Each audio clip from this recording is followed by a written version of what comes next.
3 bullets.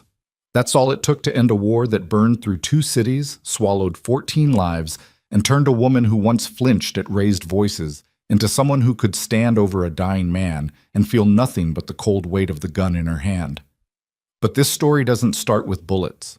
It starts with bruises. It starts with a woman named Kaylin Mercer, standing in a bathroom at 5 in the morning, pressing concealer into the purple fingerprints wrapped around her throat, rehearsing the lie she'd tell the world today. If you want to know how a victim becomes a killer, how love becomes a cage and freedom tastes like gunpowder, stay with me until the end. Hit like.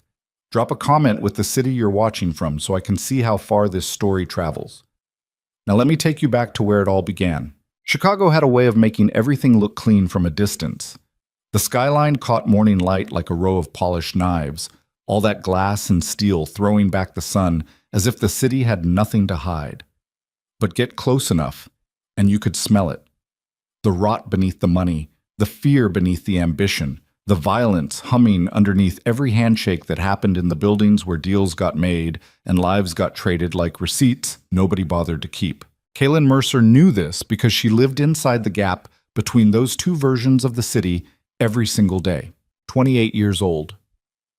Logistics analyst for Whitmore and Dane Development Group, one of the biggest commercial real estate firms in the Midwest. On paper, she was efficient, punctual, unremarkable. The kind of employee who showed up 10 minutes early, left exactly on time, never complained, never pushed back, never made noise. Her performance reviews said things like dependable and detail-oriented, which were corporate ways of saying nobody noticed her, which was exactly what she wanted. Because if people noticed her, they might ask questions. And if they asked questions, they might see what she spent 45 minutes hiding every morning before the sun came up. The bathroom in the apartment on North Wicker Park had good lighting. She'd chosen it for that reason, though she'd never admitted it to herself. Fluorescent strip above the mirror, harsh and unforgiving, the kind of light that showed everything. She needed to see everything so she could cover everything. Foundation first, then concealer, then powder to set it. The bruise along her left jaw had turned that sick greenish-yellow color that meant it was a week old, which meant it was harder to hide because the edges had spread and the color was uneven. The fresher ones across her ribs were easier in a way. Nobody saw those. Long sleeves, high necklines, blazers buttoned to the collar, even in July. She had a system. The system worked. The system had kept her alive for 3 years. Adrian Cross was still asleep in the bedroom when she left that morning. She could hear him breathing through the door, that heavy, wet sound he made after a night of drinking, and she moved through the apartment like smoke, gathering her bag, her keys, her laptop, her travel mug of coffee that she'd prepared the night before so she wouldn't have to make noise in the kitchen. Every motion rehearsed, every footstep calculated. She knew which floorboards creaked. She knew which cabinet hinges squealed. She knew that if she closed the front door too fast, the latch would click loud enough to carry down the hallway and into the bedroom, and then he'd wake up. And if he woke up in the wrong mood, she wouldn't make it to work at all. The door closed silently behind her. The October air hit her face and she let herself breathe. This was the best part of every day. The 27 seconds between the apartment door and the elevator, the brief window where she belonged to nobody, where the fear dropped from a scream to a whisper and she could pretend just for a moment that she was a normal woman going to a normal job with nothing underneath her clothes except skin. The elevator came. She stepped inside. The doors closed. And Kaylin Mercer disappeared back into the lie she'd built around herself like armor. The meeting that changed everything was supposed to be routine. Whitmore and Dane was negotiating a joint development deal for a mixed-use tower project on the near west side.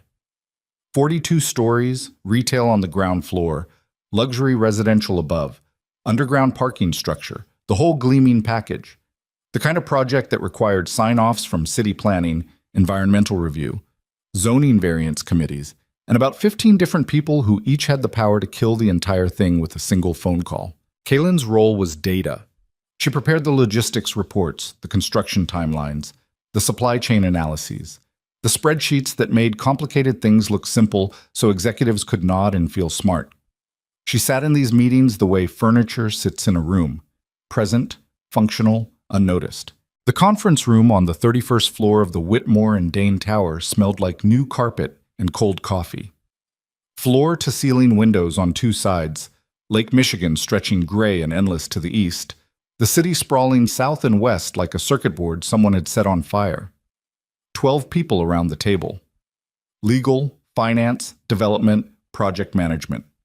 Kaylin sat at the far end with her laptop open and her reports printed in neat stacks, waiting to be called on, expecting nothing. Then he walked in. Roman Vescari didn't enter rooms the way other people did. There was no announcement, no dramatic pause, no theatrics. He simply appeared in the doorway, and the entire temperature shifted. Conversation stopped mid-sentence. Coffee cups froze halfway to mouths. The senior VP of development, a man named Gerald Hoffman, who weighed 260 pounds and had a voice like a diesel engine, actually stood up from his chair. Roman was tall. Not imposingly tall, but the kind of tall that came with proportions that made expensive clothes look inevitable. Dark hair cut short and precise. A face that might have been handsome if it weren't so completely still. Like someone had carved it from something harder than bone and forgotten to install the mechanism that allowed for warmth. He wore a charcoal suit that cost more than Kaylin's monthly rent, and he wore it the way soldiers wear uniforms. Not for appearance, but for function. His eyes were the problem. Dark gray, almost colorless in certain light, and they moved across the room the way a scope moves across a field. Measuring, cataloging, dismissing. Every person at that table got evaluated in the span of a single glance, and most of them failed whatever test was happening behind those eyes without ever knowing they'd been graded. "Mr. Vescari," Hoffman said, extending his hand with a smile that showed too many teeth. "We're honored. We weren't expecting you personally." "Plans change." Roman's voice was low, unhurried, completely flat. He shook Hoffman's hand the way you'd handle something you weren't sure was clean. "I want to see the logistics breakdown before we discuss numbers." Hoffman turned. Everyone turned. 12 pairs of eyes landed on Kaylin at the end of the table like spotlights hitting a deer on a highway. "Kaylin," Hoffman said. "You're up." She stood. Her hands were steady. 3 years of living with a man who could snap from laughter to violence in the space of a heartbeat had taught her how to perform under pressure. Fear was just background noise now, a frequency she'd learned to tune out the way people who live near train tracks stop hearing the trains. She walked them through the report. Supply chain logistics for structural steel, concrete delivery schedules, crane availability and permitting timelines, labor allocation models. She spoke clearly, concisely, without filler words or nervous qualifiers. She was good at this. This was the one part of her life that worked exactly the way it was supposed to. When she finished, the room was quiet. Roman Vescari was watching her. Not the way Hoffman watched her, which was with vague professional approval. Not the way the finance guys watched her, which was with impatience because they wanted to talk about money. Roman was watching her the way you watch something you're trying to understand, focused, patient, like he had all the time in the world and intended to use every second of it. "Solid work," he said. Nothing else. Then he turned to Hoffman and the meeting continued. But Kaylin felt something crack inside her chest. Not pain, something worse. Recognition. The feeling of being seen by someone who actually knew how to look. The meeting lasted another hour. When it ended, people filed out in clusters, shaking hands and exchanging business cards, and performing the rituals of corporate ambition. Kaylin gathered her materials quietly, stacking papers, closing her laptop, becoming invisible again. She was almost to the door when his voice stopped her. "Ms. Mercer." She turned. Roman stood by the window with his hands in his pockets, silhouetted against the gray lake. Everyone else had left. The conference room felt enormous and empty, like a church after the congregation goes home. "Yes?" He studied her for a moment. His expression gave away nothing. "Your timeline on the steel delivery assumes a single-source supplier. What's your contingency if Midwest Structural defaults on the contract?" It was a real question, a smart question, the kind of question that told her he'd actually read her report instead of just watching her present it. "I built a secondary model with 2 backup suppliers out of Gary and Milwaukee," she said. "It adds 11 days to the timeline, but reduces single-point failure risk by 60%. I didn't include it in the presentation because Hoffman wanted the optimistic version." Something shifted in his face. Not a smile. Roman Vescari did not smile, but something adjacent to respect maybe or interest, or the kind of recognition that happens when a predator encounters something that doesn't immediately run. "Send me the secondary model," he said. "I'll need authorization from—" "Send it to me directly." He produced a card from his jacket pocket. Plain white. Heavy stock. Just a name and a phone number. No title. No company. No email address. People who needed to explain who they were on their business cards weren't powerful enough for it to matter. Kaylin took the card. Their fingers didn't touch, but the air between them felt like something solid, like static before lightning, and she pulled her hand back a fraction too fast, and she knew he noticed. He noticed everything. "One more thing," he said as she reached the door. She stopped, didn't turn around. Something in his tone had changed, dropped half a register, lost its professional edge, become something quieter and far more dangerous. "Who put those bruises on you?" The world stopped. Not slowly, not dramatically, but completely. The way a heart stops between beats. The way time stops in the space between a car accident and the impact. Kaylin stood in that doorway with her back to a man she'd met 90 minutes ago and felt every wall she'd spent 3 years building crack from foundation to roofline. Her throat closed. Her fingers went white around the laptop bag strap, the concealer, the foundation, the powder. 45 minutes every morning, flawless technique, nobody saw, nobody ever saw. "I don't know what you're talking about," she said. Her voice came out steady, perfect. 3 years of practice.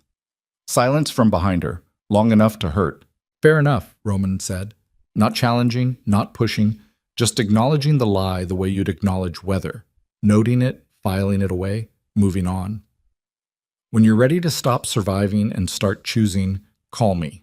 Kaylin walked out of that conference room and made it to the women's restroom on the 29th floor before her legs gave out. She locked herself in the last stall and pressed her forehead against the cold metal partition and breathed. In, out, in, out. The way the therapist she'd seen once, 2 years ago, before Adrian found the appointment card and broke her phone and her wrist on the same night, had taught her. Nobody saw. Nobody ever saw. But he saw. That sentence burrowed into her skull like a splinter and stayed there for the rest of the day, through afternoon meetings and email chains and the long commute home on the Blue Line, where she stood pressed between strangers and stared at her own reflection in the dark window and tried to recognize the woman staring back. "Who put those bruises on you?" 6 words. 6 ordinary words arranged in a question that nobody in 3 years had thought to ask.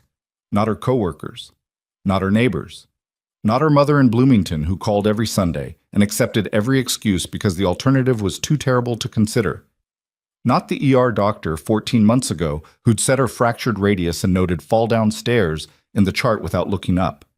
6 words from a stranger with gray eyes and a business card with no title. She deleted his number from her phone on the train.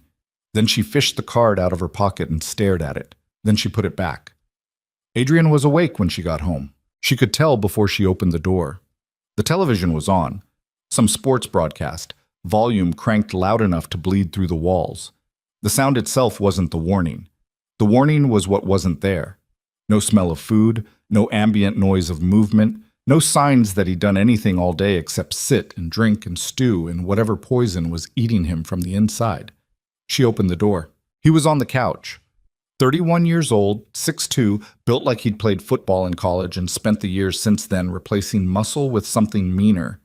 Handsome in the way that weapons are handsome. All edges and function and the promise of damage. He had a glass of whiskey balanced on his knee, and he didn't look at her when she walked in. "You're late." Meeting ran over. She set her bag down, took off her shoes, moved toward the kitchen. Normal. Routine. The choreography of survival. "What meeting?" "The Vescari development project. I told you about it last—" "You didn't tell me anything." He still hadn't looked at her. The television threw blue light across his face and turned his features into something hollow. "You don't tell me anything anymore?" Here it was. The turn. She knew this rhythm the way musicians know time signatures. The slow build, the tension rising note by note. The moment where the composition shifts from minor key to something that hasn't been named yet, because the people who could name it are too busy bleeding. "I'm sorry," she said. Automatic. Reflexive. The word had lost all meaning years ago. It was just a sound she made to buy time. A coin she dropped into the machine that was Adrian Cross, hoping to delay the mechanism for one more hour, one more night, one more cycle. Come here. She went, stood beside the couch, looked down at the man she'd moved in with when she was 25 because he'd been charming and beautiful and had made her laugh and had held her face in his hands and told her she was the only real thing in his life. She tried to remember that man. Couldn't find him. Maybe he'd never existed. Maybe he'd been a mask that something else wore long enough to get inside the door. Adrian reached up and touched her jaw, gently. His thumb traced the line where the bruise lived under her makeup, and she saw in his eyes that he knew exactly where it was because he'd put it there. Who are you with today? Soft, almost tender. 12 people. It was a conference room meeting. I can show you the... Who looked at you? And there it was. The real question. Not who she'd met or what she'd discussed or how her work was going, but who had dared to see her. Because to Adrian Cross, Kaylin wasn't a person. She was a territory, and territories didn't get looked at without permission. Nobody looked at me, Adrian. I gave a report. That's it. His hand moved from her jaw to her throat. Still gentle. His fingers found the hollow at the base of her neck where her pulse hammered like something trying to escape, and he held it. Not squeezing, not yet, just reminding her that he could. You're lying. I'm not. You always were a bad liar, Kay. The hand tightened. Not all the way. Not enough to leave marks. He was getting smarter about that, or maybe just more careful, learning the geography of damage the way cartographers learn coastlines, mapping exactly how much pressure he could apply before evidence appeared, but enough to make her eyes water. Enough to make her body go rigid with that terrible animal stillness that prey animals adopt when the predator's jaws are already around their throat. And fighting would only make the teeth go deeper. Adrian, please. He held her there for 8 seconds. She counted. She always counted. Counting was the only thing that kept her from screaming, from clawing, from doing the thing her body desperately wanted to do, which was fight back. Because fighting back was how bones got broken and hospital visits happened, and the cycle reset itself with fresh apologies and flowers and promises that meant nothing. 8 seconds. Then he let go. Make dinner, he said, and turned back to the television. She cooked. Pasta with garlic and olive oil, simple and fast because complicated meals required concentration and her hands were shaking too badly for knife work. They ate in silence. He drank more. She cleaned up. He watched her from the couch the way guards watch prisoners, not with interest, but with the dull vigilance of ownership. At 11 o'clock, he went to bed. She waited 20 minutes, then crept to the bathroom, locked the door, and sat on the edge of the bathtub with Roman Viscari's business card in her trembling hands. When you're ready to stop surviving and start choosing, call me. She put the card back in her pocket. She brushed her teeth. She went to bed beside a man whose breathing sounded like a machine idling between cycles of destruction, and she stared at the ceiling and did not sleep. 4 days passed. 4 days of routine. Work, concealer, silence. Adrian's mood swung like a pendulum between suffocating affection and cold distance, and Kaylin navigated both the way sailors navigate storms, not by controlling the weather, but by knowing which way to lean when the wave hit. She sent Roman's secondary logistics model from her work email. Professional. Detached. He replied with 2 words. Good work. She stared at those 2 words for 11 minutes and then deleted the email. On Friday evening, Adrian came home drunk and paranoid. He'd lost another freelance client, graphic design work that he picked up and dropped with the consistency of a man who believed the world owed him something it kept refusing to deliver. He was convinced someone at the design firm had sabotaged him. He was convinced Kaylin wasn't supportive enough. He was convinced the apartment was too small and the neighborhood was too loud and the whiskey was too cheap and every single thing wrong in his life could be traced back to someone else's failure to be what he needed. At 11:47 p.m., he threw a glass at the kitchen wall. It shattered and left a wet starburst of whiskey and fragments across the white paint. Kaylin flinched but didn't move. Don't move. Don't react. Don't give him the satisfaction of your fear because fear was fuel and Adrian ran on it like an engine runs on gasoline. You don't even care, he said. Standing in the middle of the kitchen with his fists balled and his jaw working like he was chewing on something he couldn't swallow. I'm drowning, and you just stand there. I care, Adrian. Tell me what you need. I need you to act like you give a damn. I'm right here. I'm listening. You're not here. He stepped closer. You're somewhere else. You're always somewhere else now. Where do you go, Kay? Who are you thinking about when you look through me like I'm not even standing in front of you? Nobody. I'm thinking about nobody. His hand came up fast. Not a fist. An open palm. It connected with the side of her head just above her left ear, and the world went white and sideways. And she hit the kitchen counter with her hip, and then the floor, and the linoleum was cold against her cheek, and she could see the broken glass scattered around her like little teeth, and she thought, with absolute clarity, this is how it ends. Not with a bang, with a Tuesday. But it wasn't how it ended, not yet. Adrian stood over her for a long moment, breathing hard, his face twisted into that expression she knew better than her own reflection. Rage and guilt and self-pity all tangled together into something that looked almost like grief. Then he walked to the bedroom and slammed the door. Kaylin lay on the kitchen floor for 3 minutes. She counted. Then she got up, picked the glass out of her hair, pressed a cold cloth to the side of her head, and sat at the kitchen table while the ringing in her left ear slowly faded to a high whine. At 12:34 a.m., she heard Adrian start snoring. At 12:41 a.m., she took Roman Vescari's card from her wallet. At 12:43 a.m., she put it back. On Saturday, she wore a hat to the grocery store to cover the swelling. On Sunday, her mother called, and Kaylin told her she was fine. On Monday, she went to work, and nobody noticed anything, because nobody ever noticed anything, because the whole world was designed to make it easy to look away. Then Tuesday came. Adrian had been drinking since noon. She came home to find the apartment destroyed, cushions torn from the couch, dishes broken in the sink, his laptop hurled against the wall and cracked open like a skull. He was sitting on the bedroom floor with his back against the wall and a bottle between his legs. And when she appeared in the doorway, he looked up at her with eyes that had gone somewhere she couldn't reach. "They're going to kill me, Kay." She froze. "What?" "I owe people money. Bad people. Not credit card stuff. Real money. Real people." His voice cracked. For one horrible moment, he looked like the boy he must have been once. Scared, small, drowning. "Hundreds of thousands. I got into something stupid. Sports betting. Underground stuff. The kind of guys who don't send collection notices." The room tilted. Kaylin gripped the doorframe. "How much?" 300. Maybe more. I lost track." $300,000? They gave me until the end of the month. That was 2 months ago."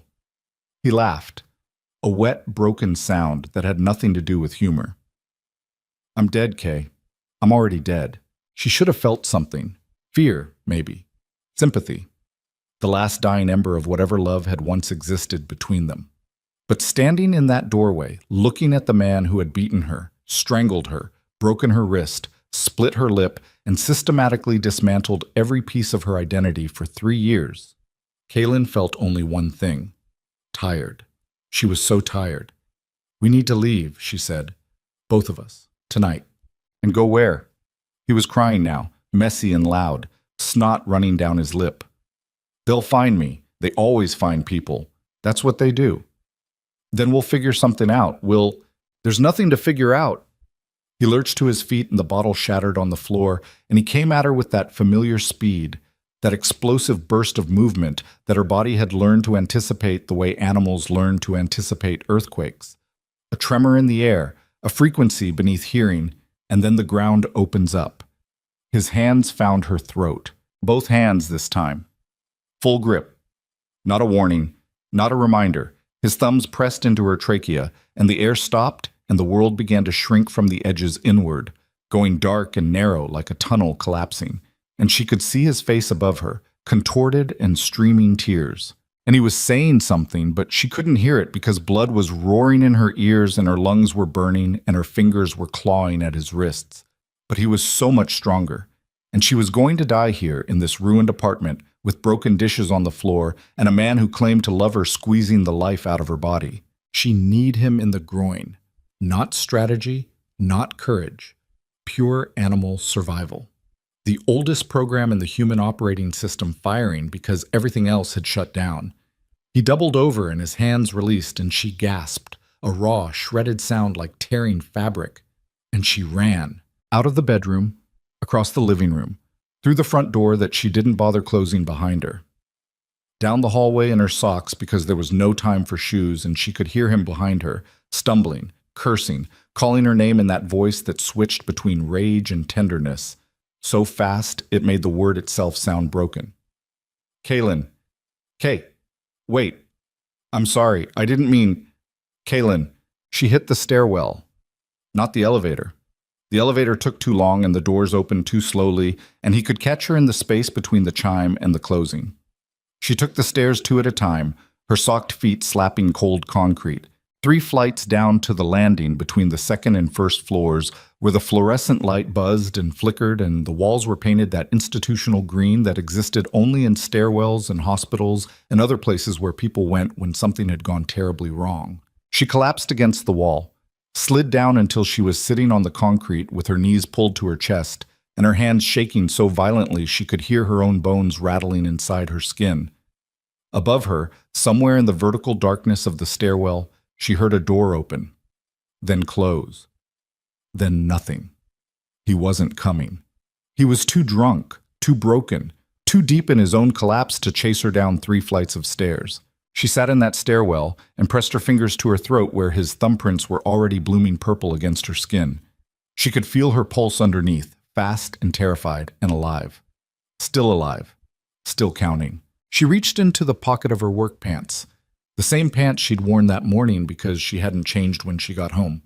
Because changing required going to the bedroom, and going to the bedroom required passing Adrian, and passing Adrian required a calculation she'd been too exhausted to make.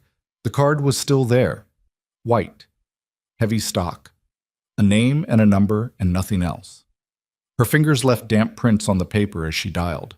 It rang once, twice.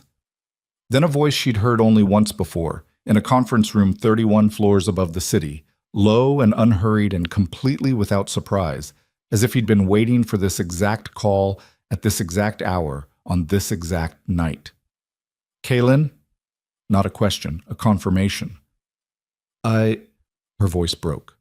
Shattered like the glass on the kitchen floor, like the dishes in the sink, like every promise Adrian had ever made. I need help. Silence. 2 seconds. 3. Where are you? She told him. She gave him the address through cracked lips and a throat that felt like it had been filled with broken stone. And she heard nothing on the other end. No reaction, no judgment, no questions about what happened or why or how bad it was. Just the sound of a man already moving. Don't go back inside that apartment. Don't go anywhere. My people will be there in 12 minutes. Your people? 12 minutes, Kaylin. The line went dead. She sat in the stairwell with the phone pressed against her chest and counted. Not seconds, not heartbeats. She counted the bruises she could feel without touching them. The ones on her throat, the ones on her ribs, the old ones on her wrist that had healed crooked because she'd waited too long to see a doctor, the ones that didn't show on skin at all, the ones that lived somewhere deeper, in the parts of herself she'd locked away so completely she'd forgotten the combination. 11 minutes later, she heard footsteps in the lobby. And for the first time in 3 years, the sound of someone approaching didn't make her flinch. The footsteps were precise. 2 sets, heavy-soled boots on lobby tile, moving with the kind of rhythm that belonged to men who'd been trained to enter buildings where bad things lived. No hesitation, no conversation between them, just synchronized movement that echoed up through the stairwell like a pulse. Kaylin pressed herself deeper into the corner where the wall met the stairs. Her socked feet were numb against the concrete. The fluorescent light above her head buzzed and flickered in a pattern that felt deliberate, like the building itself was struggling to decide whether to illuminate her or let the dark take her back. The stairwell door on the ground floor opened. A man appeared at the bottom of the stairs, mid-30s, square jaw, neck like a fire hydrant, wearing a dark jacket that didn't quite conceal the shape of a holster underneath. He looked up at her the way a paramedic looks at a crash victim, professionally, without pity, already calculating damage. Ms. Mercer. Not a question. These people didn't ask questions.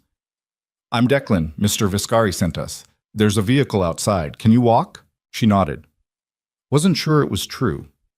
Her legs felt like they'd been replaced with something liquid and unreliable, but she grabbed the railing and pulled herself upright, and her knees held, and that was enough. A second man waited at the lobby door. Taller, thinner, with watchful eyes that scanned the street in both directions before he stepped aside to let her through. A black SUV idled at the curb, engine rumbling low, windows so dark they looked like cuts in the side of the night. Declan opened the rear door. Kaylin climbed in. The leather seat was warm. The interior smelled like cedar and something clean and expensive that she couldn't name, and the contrast between this and the stairwell she'd just crawled out of was so violent that her body couldn't process it. She sat there with her hands in her lap and her throat throbbing, and she didn't cry because crying required energy and she had none left. Declan took the passenger seat. The tall man drove. Nobody spoke. They crossed the city in 20 minutes. North through Bucktown, past the highway interchange, into a neighborhood Kaylin didn't recognize. Tree-lined streets where the houses got bigger and the spaces between them got wider, and the streetlights seemed to exist not for safety, but for aesthetics. The SUV turned through a gate that opened without anyone pressing anything, rolled down a gravel driveway lined with pruned hedges, and stopped in front of a house that was the size of a small hotel. Not a house. An estate. Stone facade, 3 stories, dark windows reflecting the SUV's headlights back like a row of closed eyes. The kind of property that existed behind walls and gates and layers of legal entities designed to keep the owner's name out of public records. Declan opened her door. Inside, first door on the left, he's waiting. She walked barefoot across gravel that bit into her soles, through a front door that weighed more than she did, into a foyer with ceilings high enough to swallow sound. The first door on the left was open, spilling warm light across dark hardwood floors.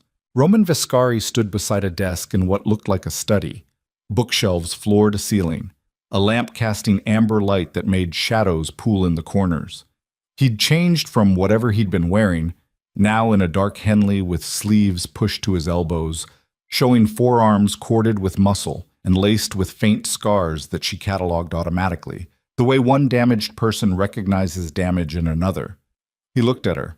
She watched his eyes move from her face to her throat, watched them stop there, watched something behind them shift, not soften, not harden, but rearrange itself into a configuration she didn't have a word for. His jaw tightened. A single muscle twitched below his left eye. That was all. No gasp, no curse, no dramatic display of outrage. Just that microscopic recalibration of something internal, like a machine adjusting its settings to accommodate new data. "Sit down," he said. She sat. A leather chair near the desk, deep and soft and warm. Her body sank into it, and some primitive part of her brain released a signal that meant safe, and she almost lost it right there, almost came apart at the seams because safety was the most dangerous thing in the world for someone who'd been running.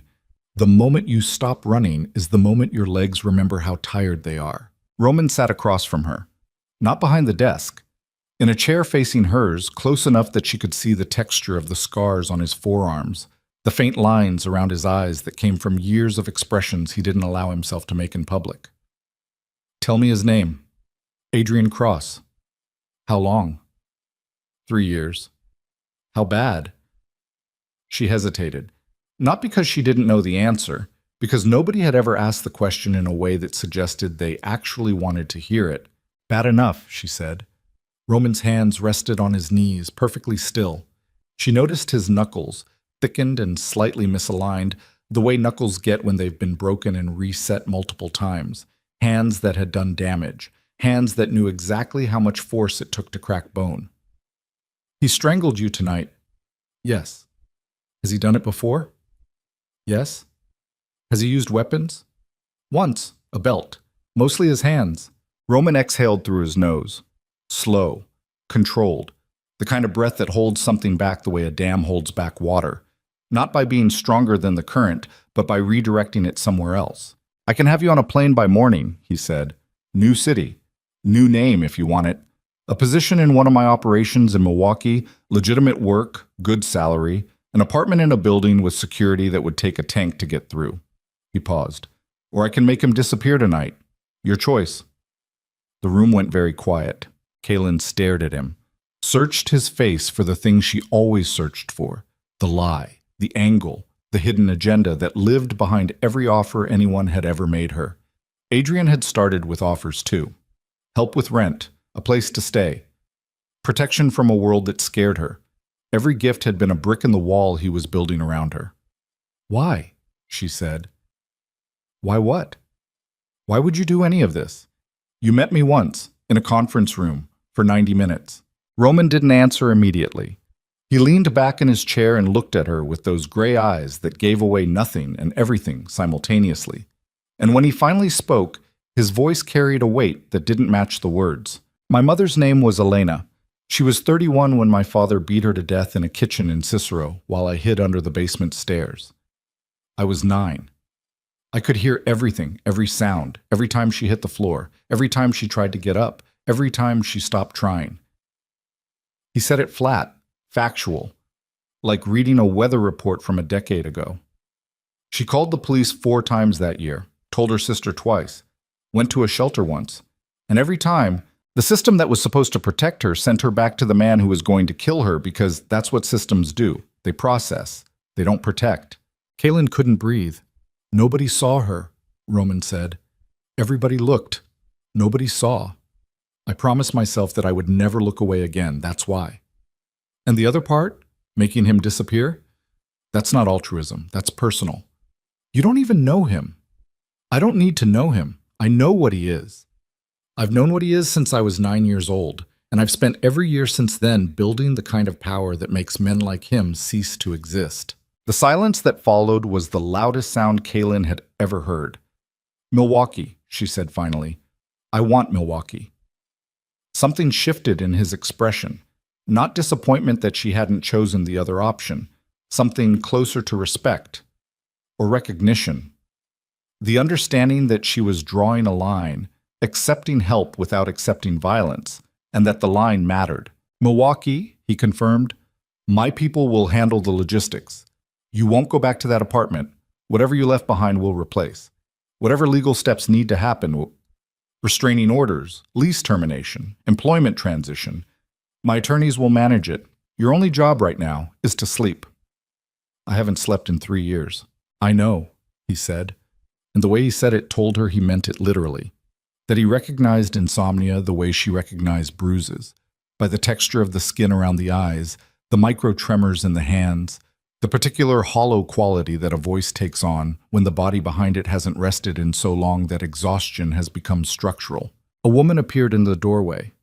50-ish, gray-streaked hair pulled back, wearing the expression of someone who had been through this before and had stopped being surprised by it without ever stopping being angry about it. Guest room is ready, she said. Roman stood.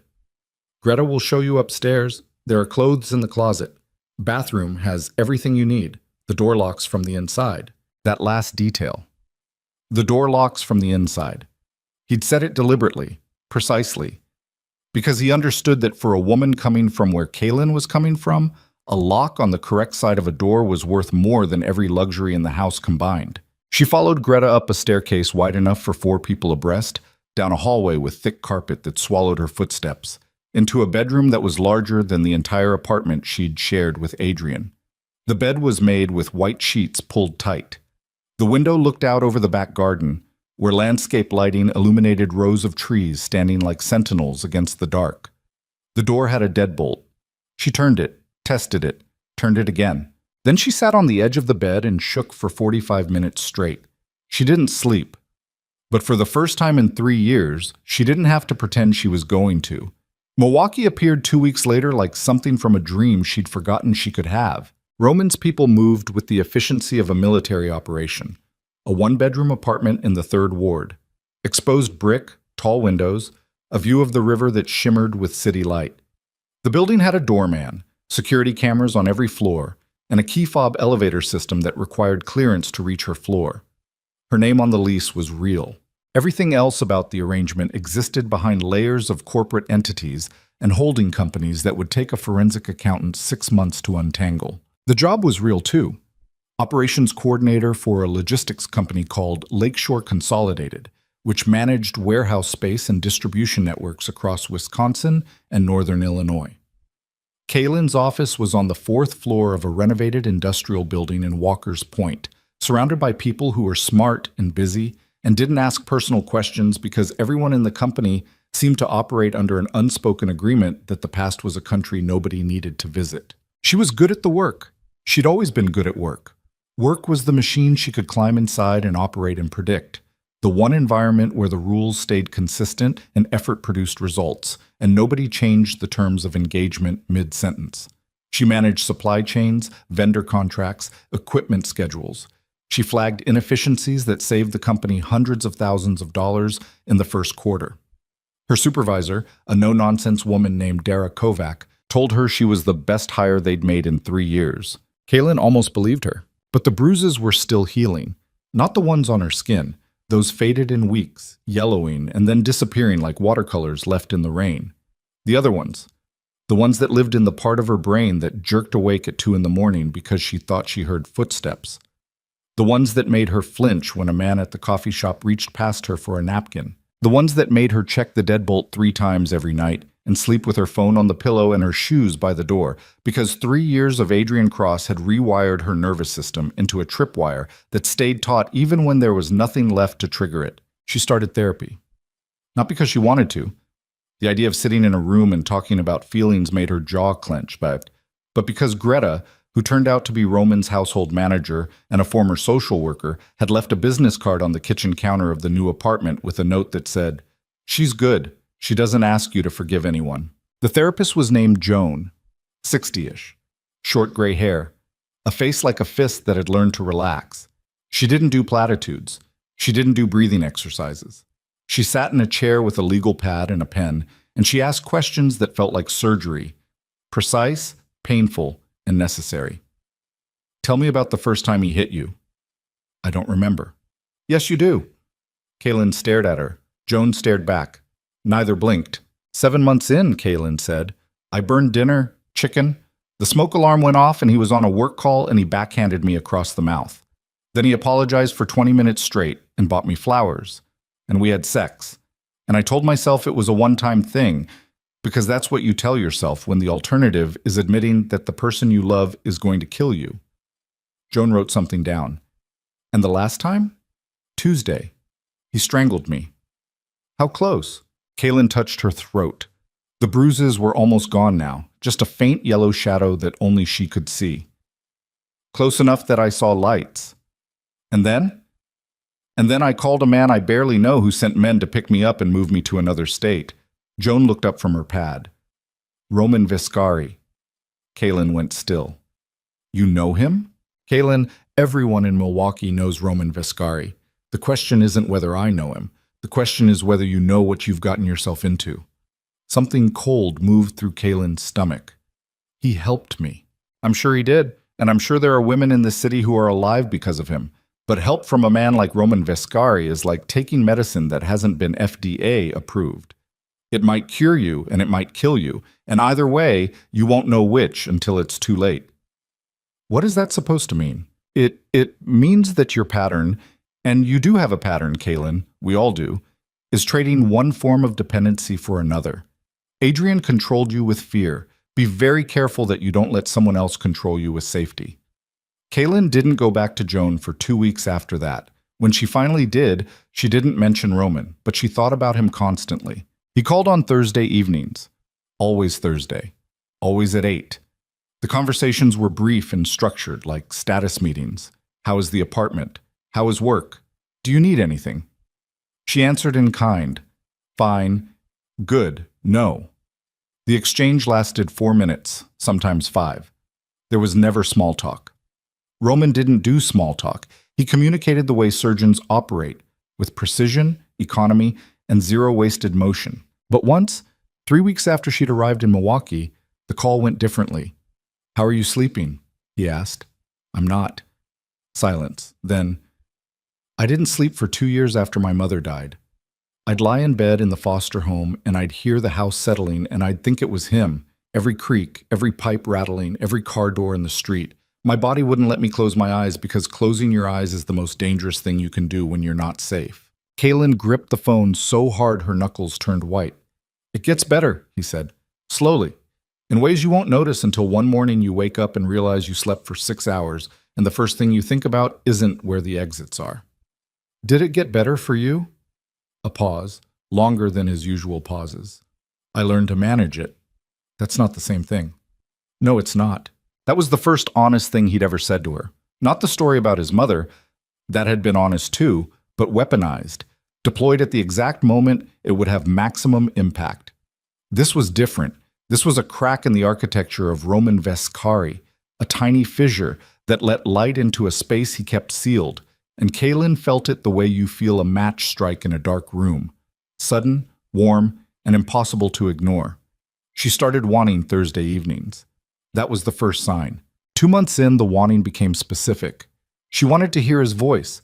She wanted the 4 minutes to become 5, then 10, then 20. She wanted to ask questions that had nothing to do with apartments or work or logistics. She wanted to know what he looked like at midnight, when the mask came off, and whoever lived behind those gray eyes was allowed to exist without an audience. This terrified her, because Joan was right. Her pattern was dependency. Her nervous system was wired to attach itself to the nearest source of stability, the way a drowning person grabs the nearest solid object, and she couldn't trust her own instincts because her instincts had led her to Adrian and kept her there for 3 years while he dismantled her piece by piece. She told herself Roman was a resource, a benefactor, a man who'd helped her because of his own trauma and his own agenda and whatever complex machinery drove someone to build an empire from the ashes of a childhood that should have destroyed him. She told herself the warmth she felt during those Thursday calls was gratitude, not connection. She told herself a lot of things. Then he came to Milwaukee. No warning, no Thursday call.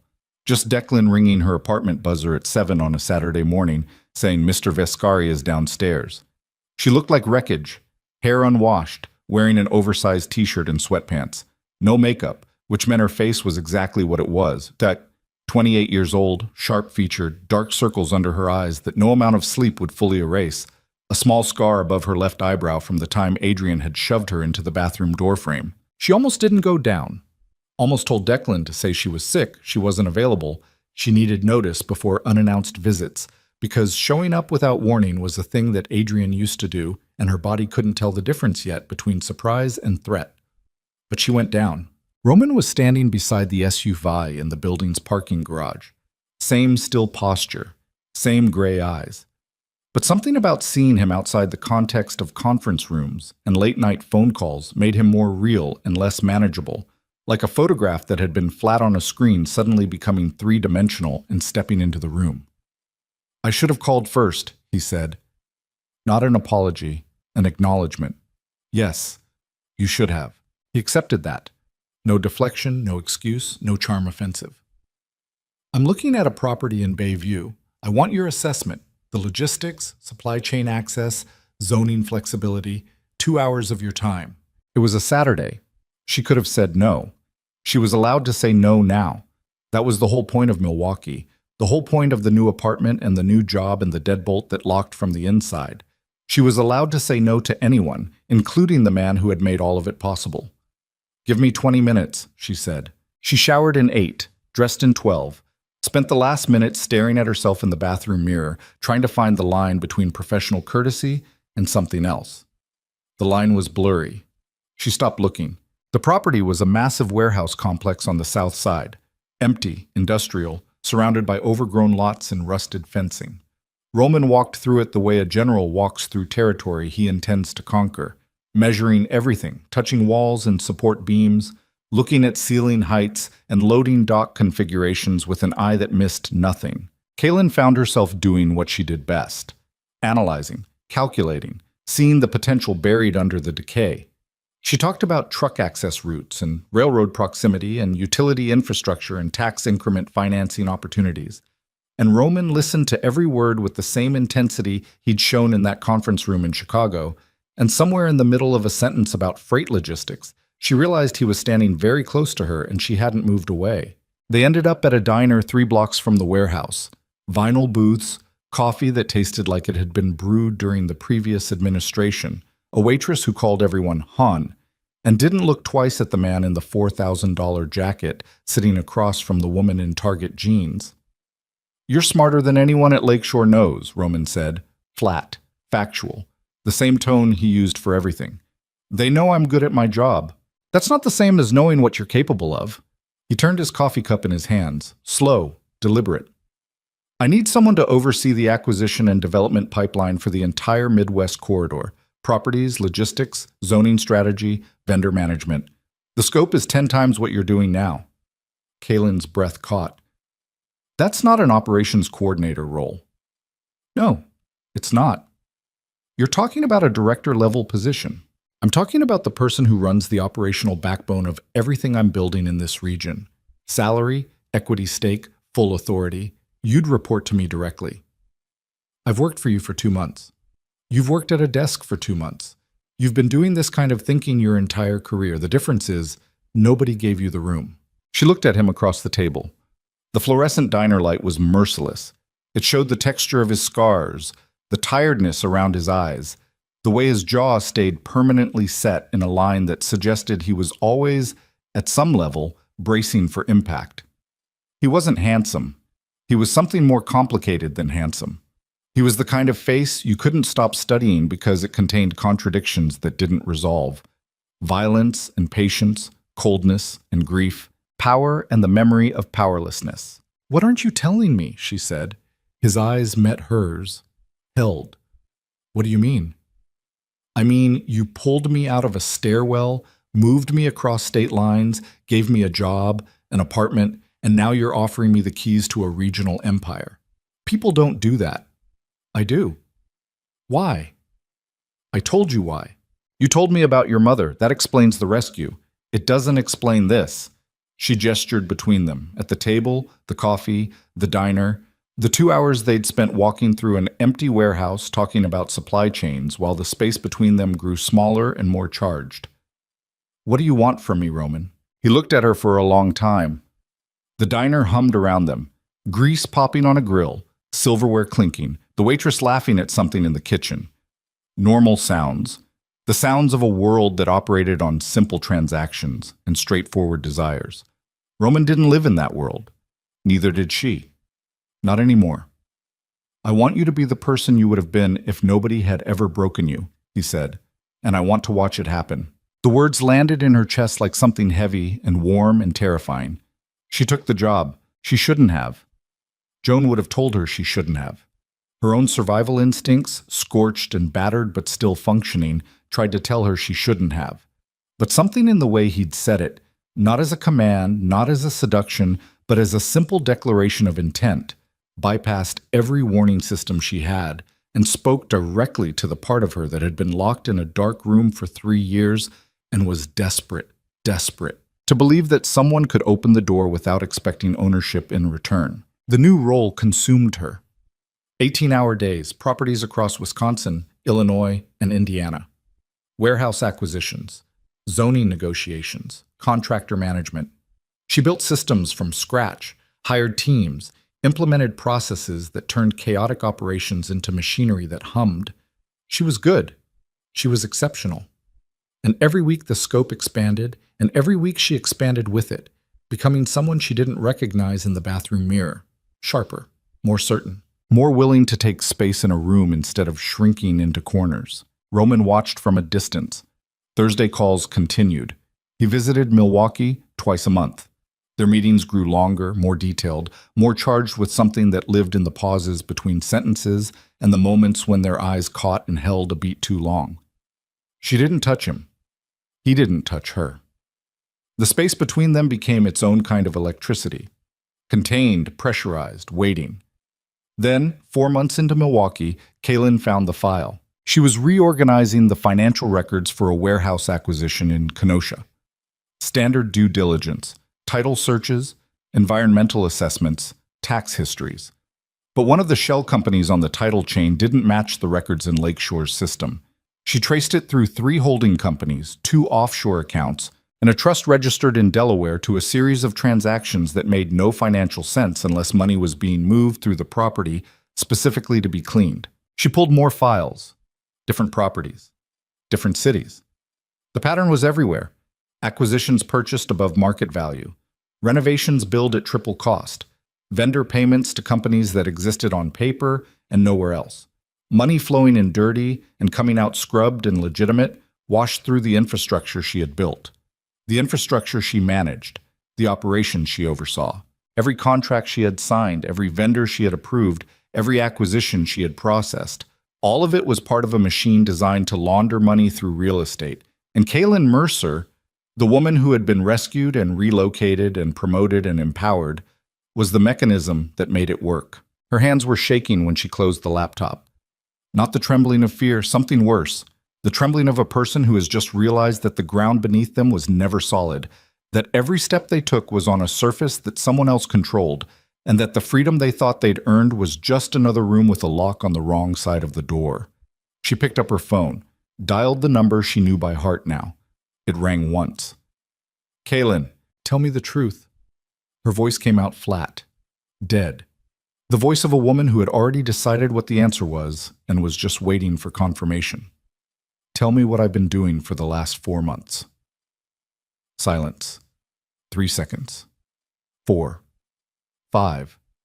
She heard Roman exhale, and in that single breath she heard the answer before he spoke it. "Come to Chicago," he said. "We need to talk in person." "No, tell me now." "Kaylin, did you use me?" The silence that followed was so absolute she could hear the blood moving through her own ears. Outside her office window, Milwaukee sprawled gray and indifferent beneath a sky the color of old concrete. She stared at the city that was supposed to be her fresh start and felt it tilting beneath her, the angles going wrong, the horizon line shifting the way it shifts in the seconds before a building collapses. Everything still standing, but nothing still stable. Roman's voice came back, quiet, stripped of every layer of control she'd ever heard in it. "Yes." One word, one syllable, and every wall Kaylin had rebuilt in the last 4 months cracked from floor to ceiling. She was still holding the phone when a notification flashed across her laptop screen. A security alert from the building's front desk. Someone had bypassed the lobby system. Someone was in the elevator, ascending to the 4th floor, and the name on the override log was one she hadn't seen in months, but recognized the way your body recognizes the sound of a car backfiring. Not with your mind, but with your marrow. "Adrian Cross." The elevator chime sounded at the end of the hallway, and Kaylin realized with a clarity that tasted like metal on her tongue that every door she thought she'd walked through, away from Adrian, toward Roman, into freedom, into power, had led her to the exact same place. A room with no exit, and 2 men who had both decided she belonged to them. The elevator chime hung in the air like the last note of something dying. Kaylin's hand was still wrapped around her phone, Roman's voice still bleeding through the speaker. "Kaylin, listen to me." But she wasn't listening anymore. Her body had already taken over. 3 years of survival programming firing all at once, every nerve ending lighting up like a switchboard in a building that's about to lose power. She knew that sound. Not the chime itself, but what came after it. The particular weight of his footsteps. The way Adrian moved through space like he was pushing against something invisible, always leaning forward, always accelerating toward the thing he wanted to break. She heard him before she saw him. Boots on industrial concrete. The hallway outside her office was long and narrow, converted warehouse space with exposed ductwork overhead and polished floors that carried sound the way water carries a current. Each step got louder. Each step closed a distance she'd spent 4 months and 200 miles trying to build. Her thumb moved to end the call. Stopped. Roman was saying something.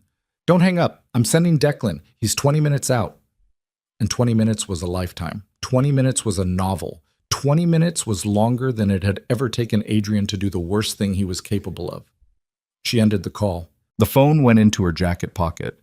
She stood up from the desk. Her chair rolled backward and hit the wall with a soft thud that sounded enormous in the silence. She looked around her office. The laptop with the money laundering evidence still glowing on the screen, the stack of contracts she'd signed with her own name, the framed operations schedule on the wall that she'd designed and implemented and been proud of. A monument to her own competence that was now a monument to her own blindness. And she understood with brutal clarity that there was nowhere to go. The office had one door, one window, but it was 4th floor and the glass was fixed, non-opening. The kind of industrial pane designed to let light in without letting anything out. Metaphor of her entire existence.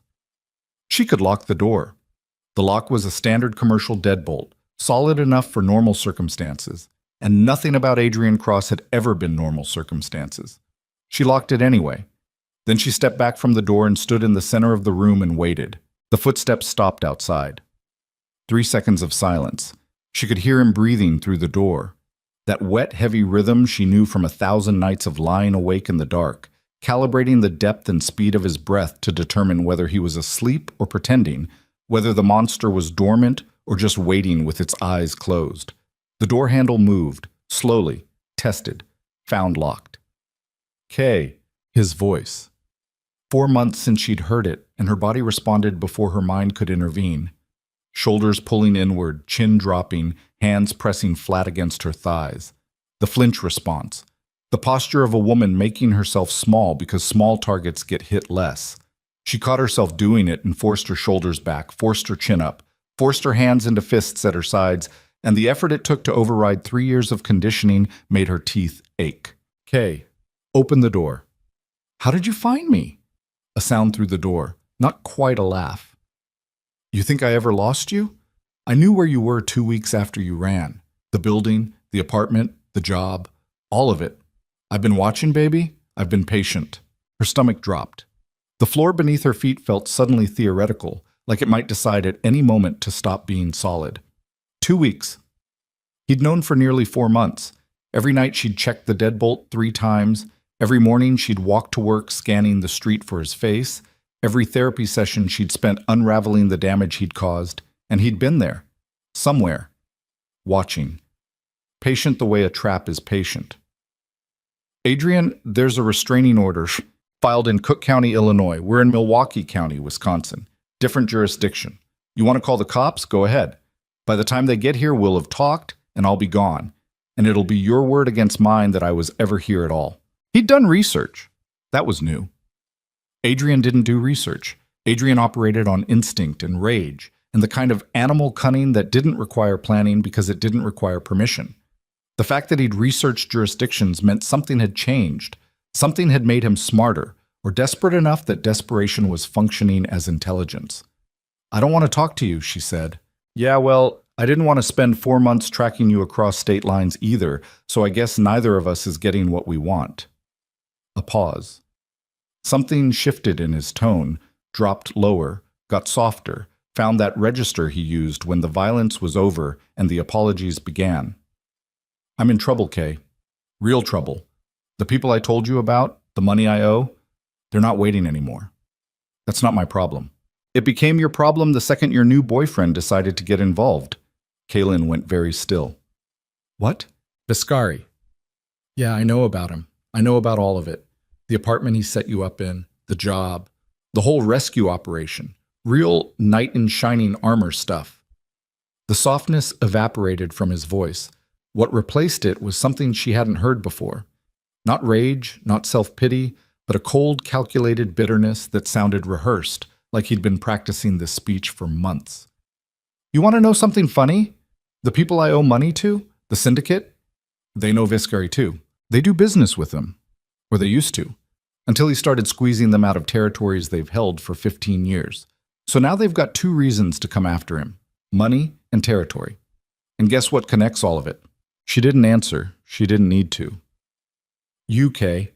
You're the connection. The woman who left me to shack up with the guy who's been stealing their business. They don't just want money from me anymore. They want leverage. And you, sitting in your nice apartment, working your nice job, managing the operations that are washing his dirty money through every warehouse between here and Indianapolis, you're the best leverage anyone could ask for. The room tilted. Not physically. Something behind her eyes shifted, some internal gyroscope that had been keeping her upright through sheer mechanical stubbornness. And for a moment, the floor and the ceiling and the walls traded places, and she had to press her palm against the desk to keep from going down. You're lying, she said. But the words had no weight. She'd spent 3 years learning the topology of Adrian's lies, the inflections, the tells, the way his voice went smooth when he was fabricating and rough when he was telling a truth he wished he could bury. He wasn't lying. He was terrified. And Adrian Cross terrified was more dangerous than Adrian Cross angry, because fear removed the last restraint he had, which was the belief that he was in control. Open the door, Kay, please. I'm not here to hurt you. I'm here because if we don't figure this out together, they're going to kill both of us." She stood in the middle of her office with one hand on the desk and the other pressed against her thigh where her phone sat in her pocket. Roman's voice echoed in her head. Yes. One syllable. The admission that he'd used her. That the job, the apartment, the empowerment, the weekly phone calls, the warehouse in Bayview, the diner with bad coffee and good conversation, all of it was infrastructure. She was infrastructure. A logistics analyst repurposed as a laundering mechanism. The same skill set applied to a different kind of supply chain. And she'd been too grateful and too broken and too hungry for something that felt like freedom to see the architecture of her own exploitation. And now Adrian was outside the door telling her the exploitation went even deeper than she knew. That she wasn't just a tool in Roman's empire, but a target in someone else's war. That the two men who had shaped her adult life, one with fists and one with opportunity, had both been operating on the same fundamental assumption, that Kaylin Mercer was something to be used.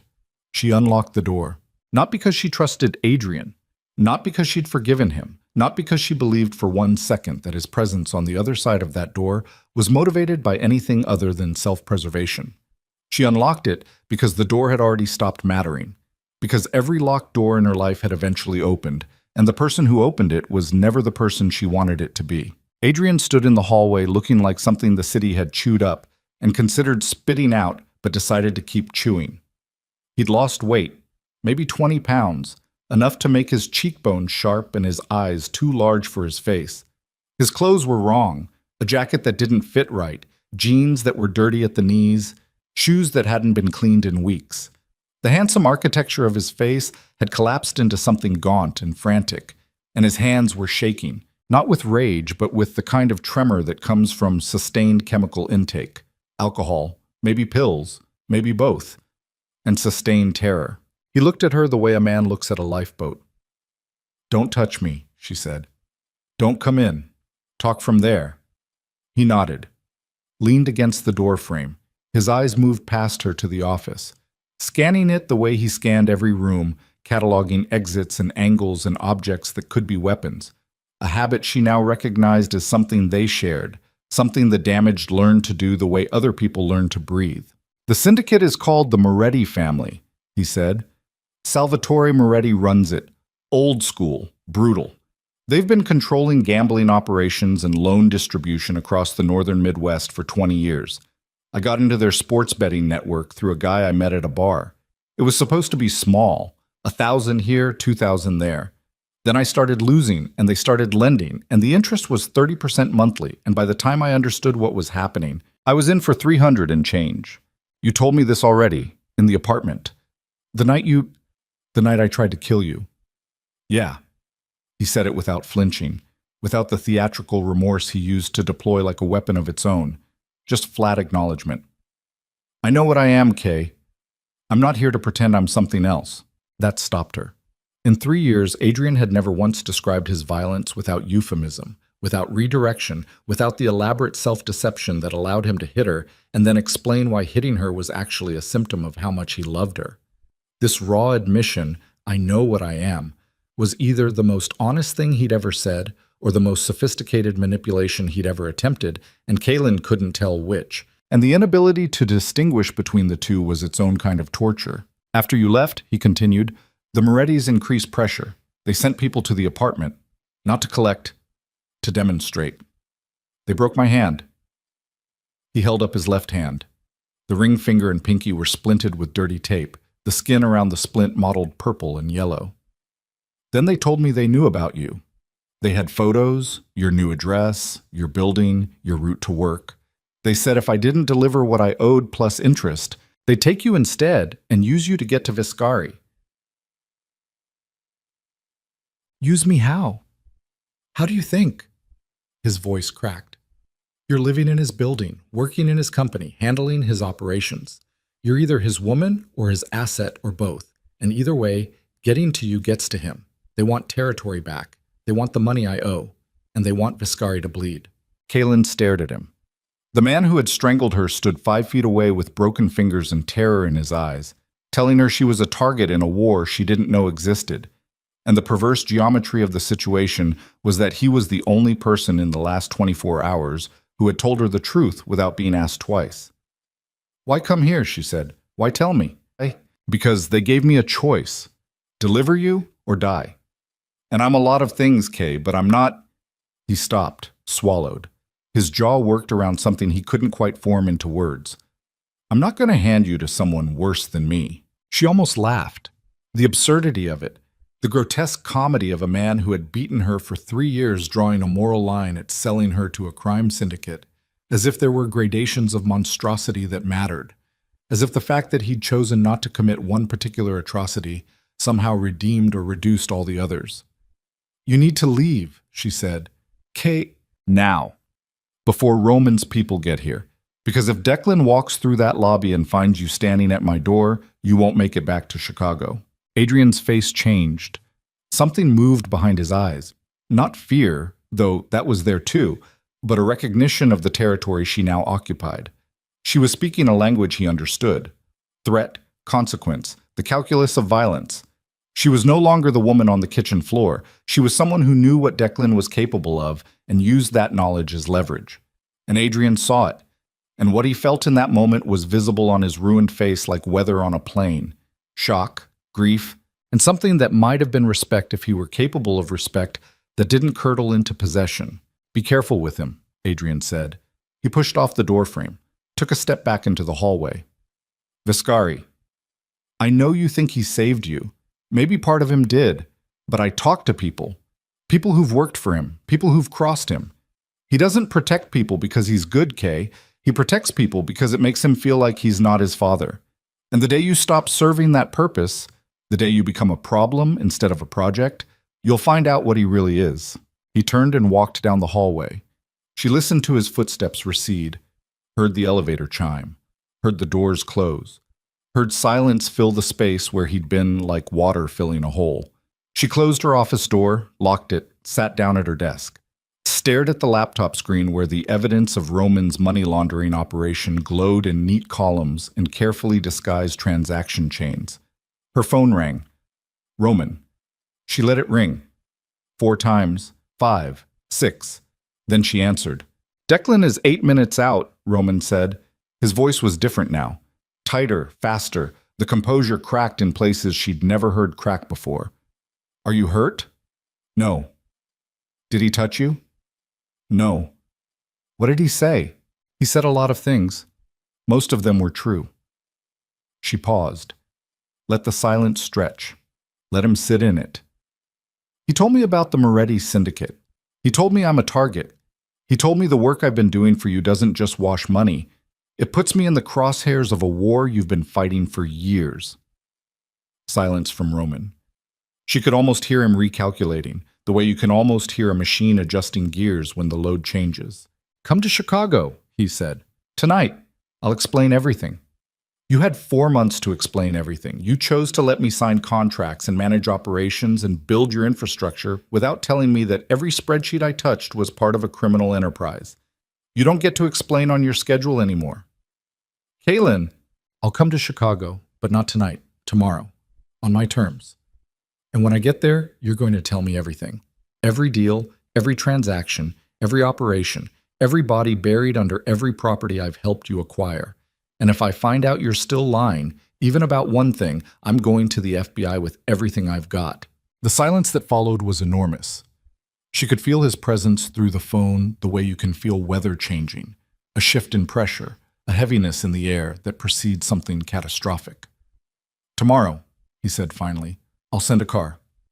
I'll drive myself." She hung up, sat alone in her office while the Milwaukee sky darkened outside the window and the building emptied around her, and the last light of the day bled out across the river in colors that looked like bruises fading.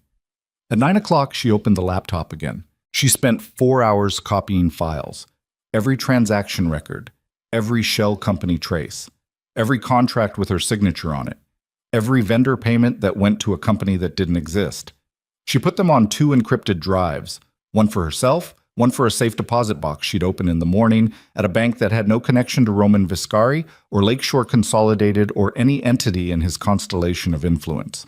It was the first time in her life she'd built something for herself that wasn't a wall or a lie or a survival mechanism. It was leverage, real leverage.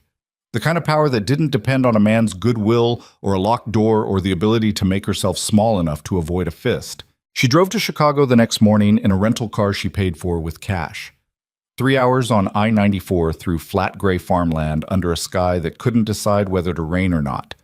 She didn't listen to music, didn't listen to podcasts, didn't listen to anything except the engine and the road and her own breathing, steady and deliberate. The breathing of a woman who was walking into something she might not walk out of and had decided to walk in anyway. Roman's Chicago estate looked different in daylight. Smaller somehow. Less mythic. Just a big stone house behind a big stone wall with cameras and men in dark jackets, and the kind of manicured grounds that whispered money so loudly you could hear it from the street. Declan met her at the gate. Didn't speak. Led her through the front door, across the foyer, past the study where Roman had first offered her a new life, and up a staircase to a second-floor office she hadn't seen before. Bigger than the study. Windows on 3 sides. A desk the size of a small car, covered in papers and screens, and the debris of a man who ran an empire that was eating him alive. Roman stood by the window. He turned when she entered, looked at her. And for the first time since she'd known him, he looked uncertain. Not afraid. Roman Vescari didn't do afraid in any way she could read, but uncertain, as if the script he'd been following had suddenly gone blank and he was standing on a stage in front of an audience without any idea what his next line was supposed to be. "Sit down," he said. "I'll stand."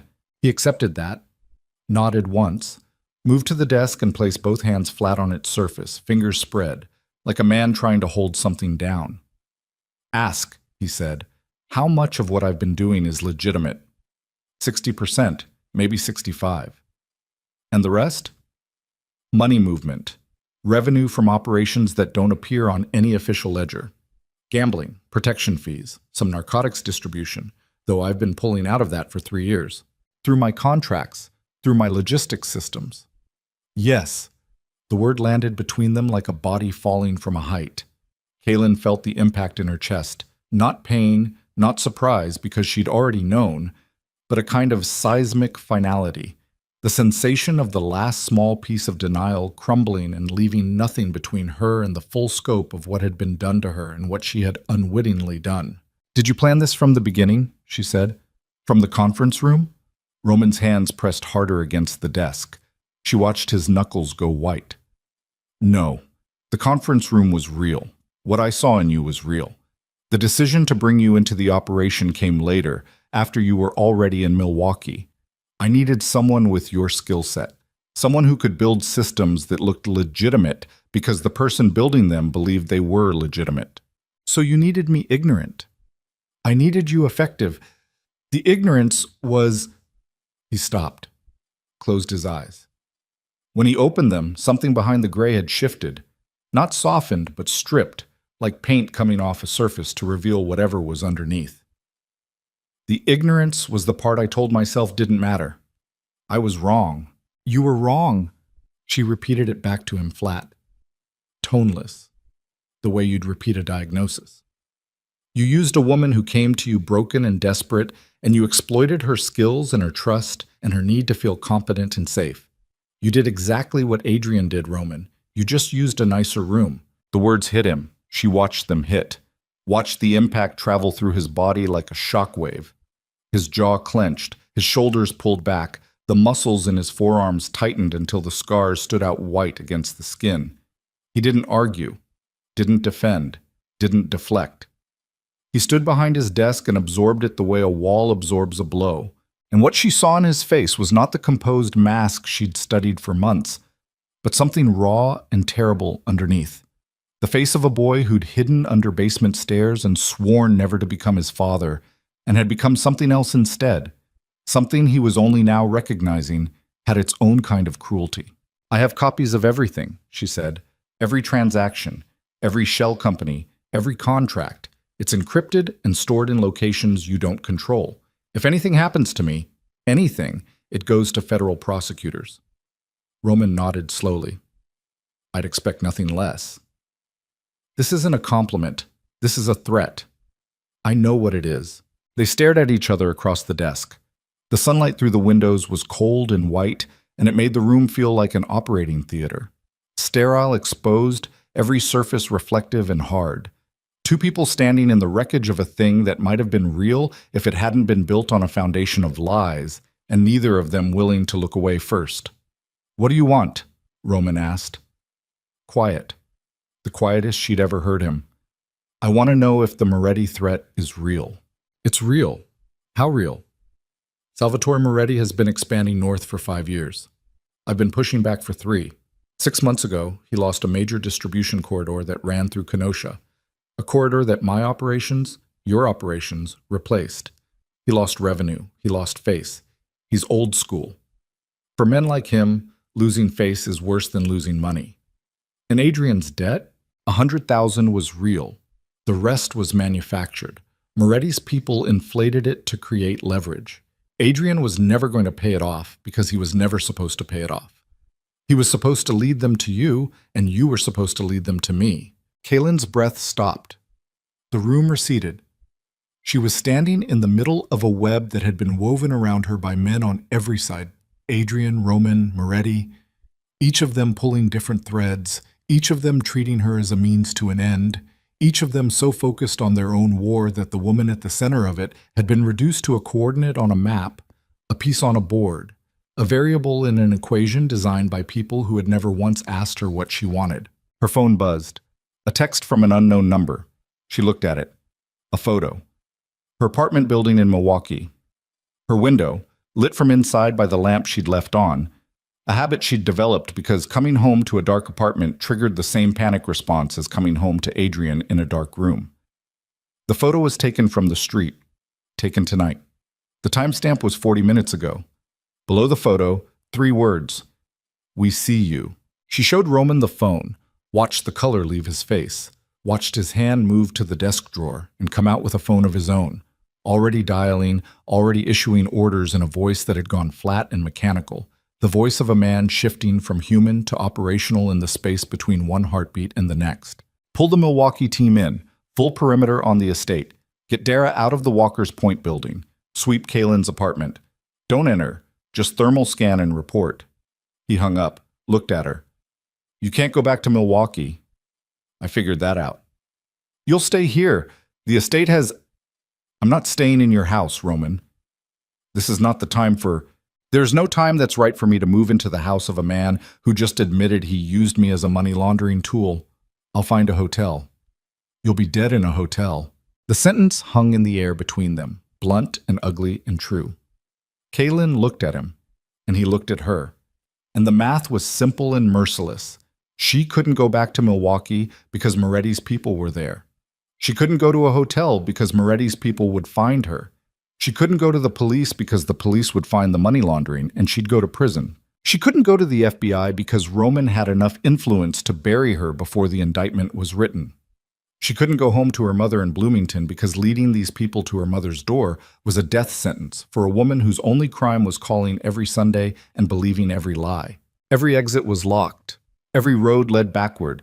Every choice she'd made, leaving Adrian, trusting Roman, building operations, copying files, had narrowed the world around her until she was standing in a space exactly the size of her own body, with no room left to move in any direction. Roman came around the desk, stood in front of her, close enough that she could see the pulse in his throat, hammering faster than his voice suggested, betraying the fear that his face refused to show. "I know you don't trust me," he said. "You shouldn't. I've earned that. But Salvatore Moretti doesn't want money and he doesn't want territory.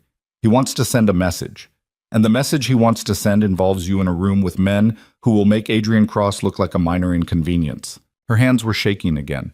Not the trembling of a woman being offered help, the trembling of a woman standing at the edge of something she couldn't come back from. The woman who had hidden bruises and signed contracts and counted seconds in stairwells and built logistic systems and walked through every door that had been opened for her by men who always had their own reasons. That woman was being asked to make one more choice. One more leap into the arms of a man who had already dropped her once.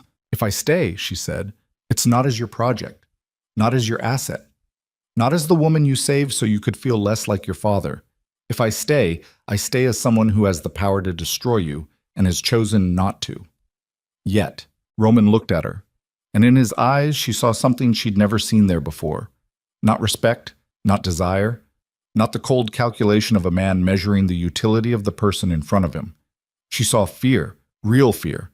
The fear of a man who had spent his entire life making sure he never needed anyone and was now standing in front of the one person whose absence would leave a wound he couldn't manage or control or strategize around. "Okay," he said. One word. The same weight as the yes that had shattered her 24 hours ago, but aimed in the opposite direction. A surrender that was also an admission, that was also a beginning. Somewhere below them, in the bowels of the estate, a phone rang. Then another. Then voices, low and urgent, the sound of an operation mobilizing. Declan appeared in the doorway with a face that had turned to stone. Milwaukee Warehouse, Kenosha Distribution Center. Both hit in the last 15 minutes, incendiary devices. The Kenosha building is fully engulfed. 3 of our people are unaccounted for. Roman moved past Kaylin toward the door. She watched him go. Watched the man who'd been standing in front of her with fear in his eyes transform in 3 steps into someone else entirely. Colder, harder, every trace of vulnerability sealed behind the mask that had kept him alive for 30 years. He stopped at the doorway, looked back at her. "This is war now," he said. "You can still leave. But if you stay past tonight, there's no going back to what you were." Kaylin thought about the woman in the bathroom at 5 in the morning, pressing concealer into bruises. She thought about the woman in the stairwell, counting seconds. She thought about the woman at the desk, discovering the lies hidden in her own spreadsheets. She thought about every version of herself that had been built by other people's decisions, shaped by other people's violence, defined by other people's needs. She was so tired of being the thing that happened to. "I'm not leaving," she said. And the woman who said it was not the woman who had walked into that room 10 minutes ago. Something in her voice had changed, dropped lower, gone still, shed the last remnants of the tremor that had lived there since the first time Adrian raised his hand. It was the voice of a woman who had looked at every option and found them all poisoned and had decided, with a clarity that felt like ice forming on the surface of deep water, that if every choice led to destruction, she would at least choose which destruction and who would pay for it. Declan looked at Roman.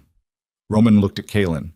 And in that look, the last part of the old Kaylin Mercer, the invisible woman, the logistics analyst, the victim, the project, the asset, burned away and left something behind that neither man had anticipated and neither man could control. Something with teeth. The Kenosha warehouse burned for 11 hours. Kaylin watched the footage on a security monitor in Roman's basement operations room, a space she hadn't known existed until Declan led her down 2 flights of stairs behind a bookshelf that swung open on hydraulic hinges like something out of a fever dream.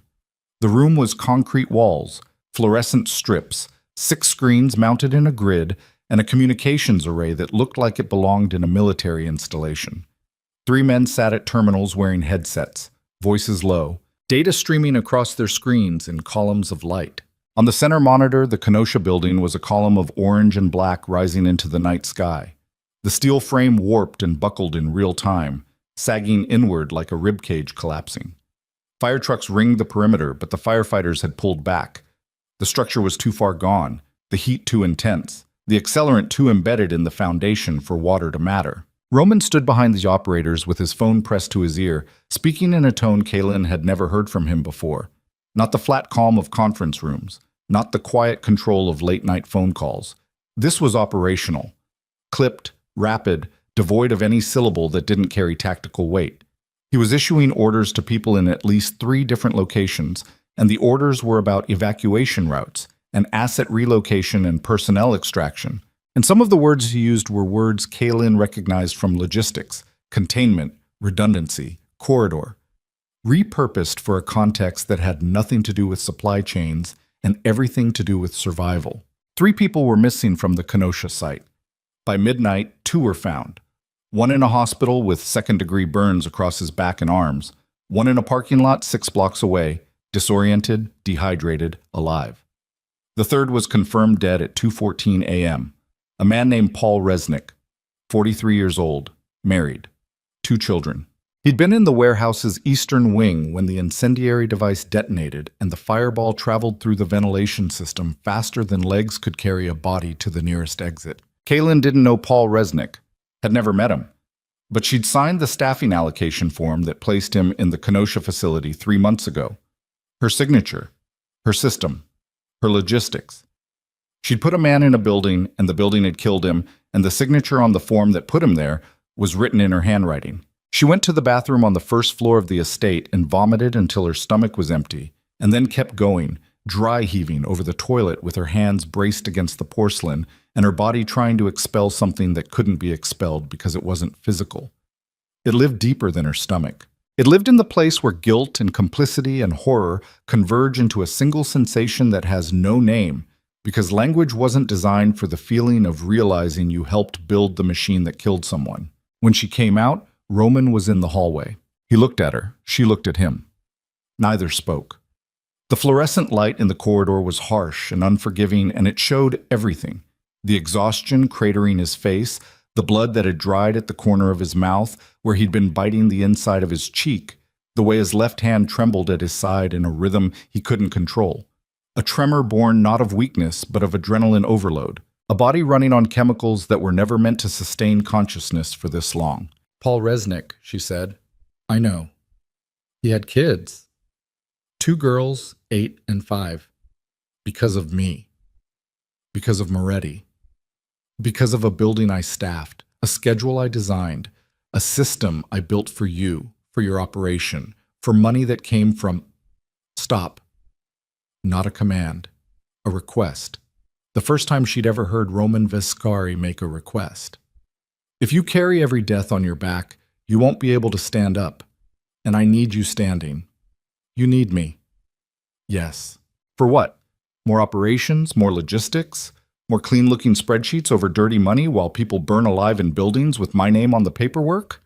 Roman's jaw tightened. The tremor in his hand intensified. He pressed his palm flat against the wall to still it, and the gesture was so human, so involuntarily vulnerable, that it cut through her rage like a blade through paper. I need you, he said, because you're the only person in my life who sees me clearly enough to say what you just said. Everyone else either fears me or needs me or both. You're the first person in 20 years who's looked at me and told me what I actually am, and I need that, not for the operation, for me. Kaylin stared at him. The hallway was narrow and quiet, and they were standing 3 feet apart, and the distance felt like miles and inches simultaneously. She wanted to hit him. She wanted to hold him. She wanted to scream in his face and ask him how a man who had watched his mother die could grow up to build an empire that killed other people's fathers.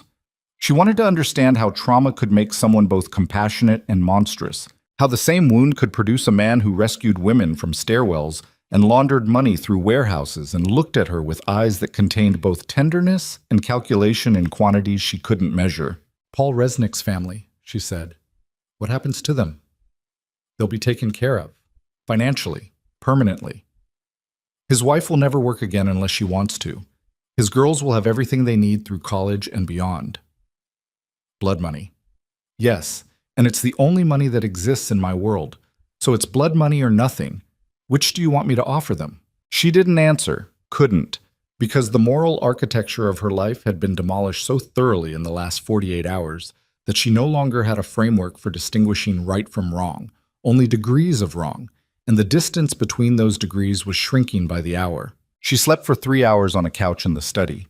Not real sleep, the shallow, fragmented kind where the body shuts down in self-defense while the mind continues running scenarios, replaying the footage of a burning building, calculating the weight of a dead man's name on a staffing form.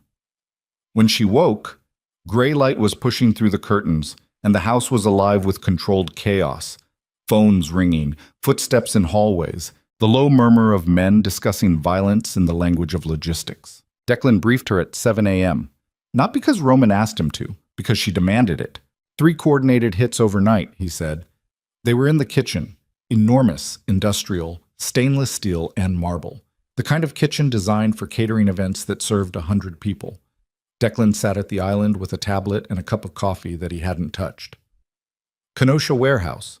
Milwaukee Distribution Center. Minor damage, incendiary failed to fully ignite. and a restaurant in Chicago, Lincoln Park. Roman's accountant was having dinner there with his wife. Car bomb in the parking structure. He survived. His wife is in intensive care with spinal injuries. The accountant's wife, Margaret Doyle, 56, retired teacher. Kaylin pressed her palms flat on the marble countertop. The stone was cold. She needed the cold.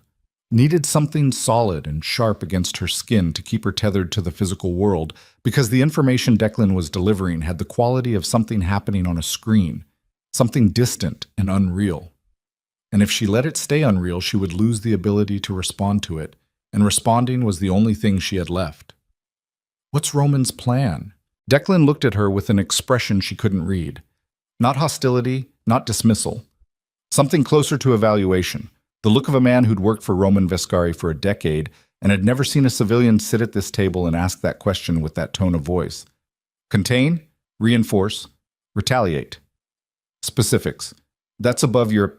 Nothing is above my clearance anymore. I signed the contracts. I built the systems. A man died in my facility.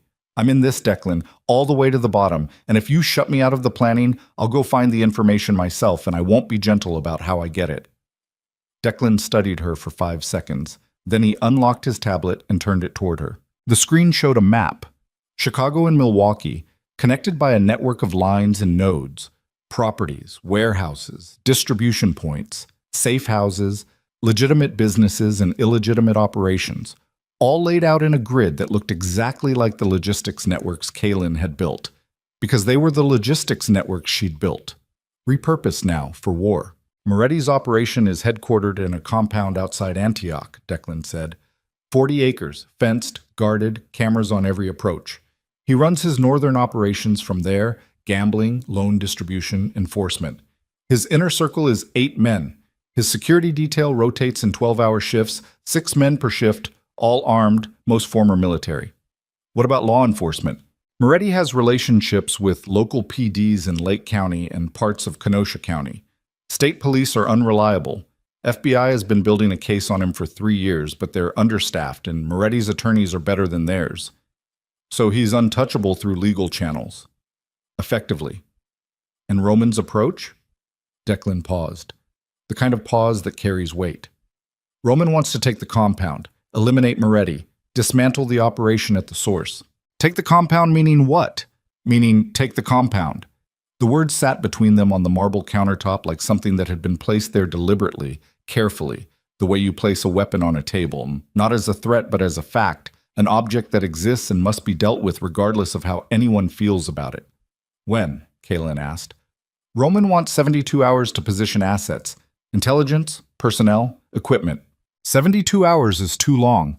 Moretti hit 3 targets in one night. If he knows we're regrouping, he'll hit again before we're ready. Declan looked at her. Really looked, and something shifted in his expression. The evaluation completed, the results filed, a conclusion reached. He nodded once. Tell Roman, he said, and it was the first time she'd heard him say those words to anyone who wasn't already part of the inner circle. She found Roman in the basement operations room. He'd been there all night.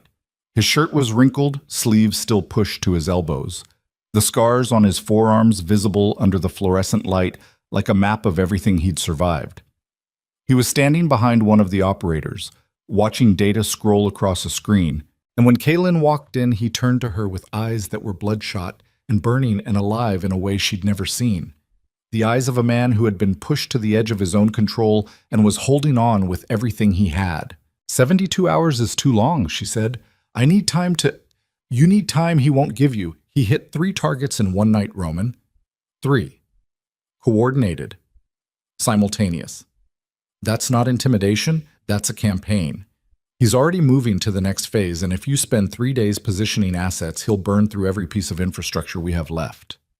She heard the word land, heard what it meant to him, watched his eyes change. Not soften, never soften, but shift, recalibrate, incorporate a new variable into the equation he was constantly running behind those gray irises. She confirmed. Because I built the systems he's destroying, and I know their architecture better than anyone in this room, including you. I know which properties are critical and which are expendable. I know which supply chains can absorb disruption and which will collapse if they lose a single node. I know the logistics of your empire because I designed the logistics of your empire. And if you want to protect what's left of it while you go after Moretti, you need someone managing the operational backbone who can keep it running under combat conditions. Roman stared at her. The room was quiet, except for the hum of electronics and the distant rattle of the HVAC system pushing air through the concrete bunker. You're not trained for this, he said. I'm trained for exactly this. Everything I've done for the last 4 months has been crisis logistics under pressure. The only difference is the nature of the crisis. The difference is people die. People already died. Paul Resnick died. Margaret Doyle is in a hospital bed. How many more die while you spend 72 hours being careful? The operator nearest them turned in his chair and looked at Roman with an expression that said, "She's right, and we both know it." And Roman saw the look, and his jaw worked and his hands opened and closed at his sides in a rhythm that Kaylin recognized because it was the same rhythm her own hands made when she was fighting the urge to do something she couldn't take back. 48 hours, he said. I can compress the timeline to 48. 36. That's not 36 hours, Roman. I'll have the operational infrastructure secured and redundancy protocols activated within 24. You use the remaining 12 to position your assault team. We hit the compound at dawn on Thursday. The room went very still. Roman looked at her the way you look at something you thought you understood and are now seeing for the first time. Not the woman from the stairwell. Not the logistics analyst from the conference room. Not the project he'd rescued or the asset he'd deployed or the lover he'd been circling for months with the cautious gravity of a man who didn't trust himself to get close without causing damage. Something new. Something that had been forged in the fire of the last 48 hours. Out of betrayal and revelation and grief and rage and the absolute bone-deep refusal to be passive one more second in a life that had been defined by passivity. 36 hours, he said. She spent those 36 hours becoming someone she didn't recognize. She mapped every remaining asset in Roman's network. 13 properties across Wisconsin and Illinois. 8 active operations. 47 employees who knew varying degrees of the truth about what they were working for. She categorized them by vulnerability, which could be attacked, which could be abandoned, which were essential and needed fortification. She rerouted supply chains, redirected cash flows, built communication protocols that would allow the remaining operations to function even if 3 more sites were hit simultaneously. She worked 22 hours straight, 8 standing up, slept in 40-minute intervals on the couch in the operations room, showered once, standing under water so hot it turned her skin red, and when she looked at herself in the steam-clouded mirror, she saw a face she'd never seen before, harder, thinner, the dark circles under her eyes no longer signs of exhaustion, but markers of something else. Something that lived between determination and desperation and didn't have a name yet because the woman wearing it hadn't existed long enough to name herself. On the second day, Roman found her in the operations room at 4 a.m. She was sitting at a terminal, cross-referencing property records with Moretti's known operational patterns, trying to predict which sites he'd hit next so she could evacuate personnel before the incendiaries arrived. Her eyes burned.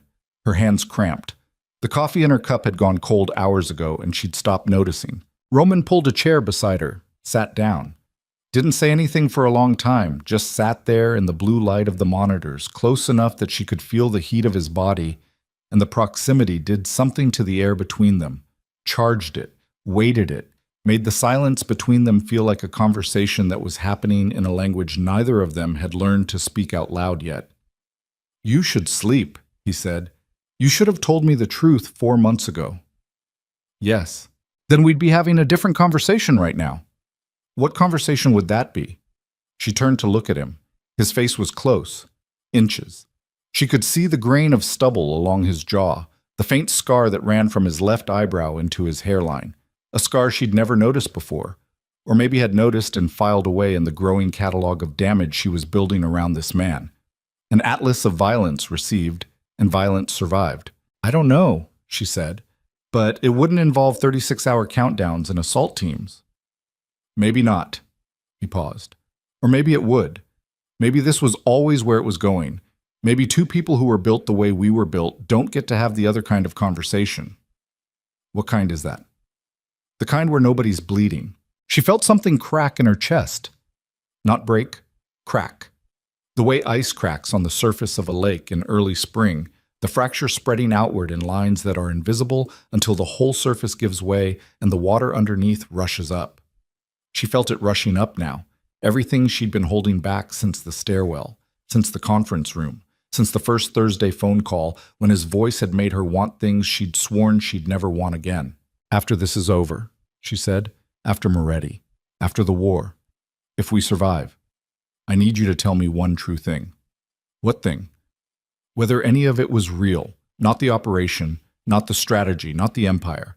Whether what happened between us, the conversations, the silences, the way you look at me when you think I'm not watching. Whether any of that was real or whether it was all just another system you built to keep me where you needed me. Roman looked at her. The monitors cast blue light across half his face and left the other half in shadow, and the division was so precise it looked intentional.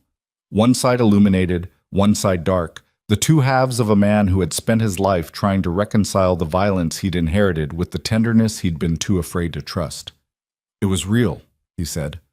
All of it. That's the part that scares me. Why? Because I can manage everything else. The empire, the war, Moretti, the FBI. All of it runs on logic and leverage and systems I understand. But this? He raised his hand, hesitated, then placed it against her face, his palm warm against her cheek, his thumb tracing the line of her cheekbone with a gentleness that contradicted everything his hands had ever been used for. This is the one thing I can't control, and I've spent my entire life making sure there was nothing I couldn't control. She leaned into his hand. 1 inch, 2. Felt the warmth of his palm spread through her skin like something thawing. Then she pulled back. After, she said. We finish this first. He dropped his hand, nodded. The mask slid back into place, but imperfectly now, cracked at the seams, letting light leak through in places it had never leaked before. He stood up and walked out of the operations room, and she listened to his footsteps recede up the stairs, and she sat alone in the blue light and pressed her palm against the cheek where his hand had been and felt the warmth fading like a signal growing distant. Thursday dawn arrived cold and gray. At 4:47 a.m., Roman's assault team, 12 men in tactical gear, faces covered, communications encrypted, moving in 3 vehicles through the back roads of Lake County, reached the perimeter of Moretti's compound. Kaylin watched from the operations room via satellite feed and body camera footage, her hands flat on the table, her breathing controlled, her eyes tracking every movement on every screen. Roman was with the lead team. She'd argued against it. Declan had argued against it. Everyone had argued against it. Roman went anyway, because whatever machinery drove him, guilt, rage, the ghost of a mother who died on a kitchen floor in Cicero, that machinery required him to be present for the ending. He couldn't orchestrate this from a basement. He needed to be inside it, needed to feel it. Kaylin understood. She hated that she understood. But she did. The compound's outer fence was breached at 4:52. Cameras were looped, guard rotations exploited, motion sensors bypassed using intelligence that Kaylin had helped compile from property records and utility filings and building permits that most people wouldn't think to examine for tactical value, but that she'd read the way she read supply chain analyses, looking for patterns, weaknesses, the places where systems failed and gaps appeared. The first guard went down silently at 4:56, then the second, then the third.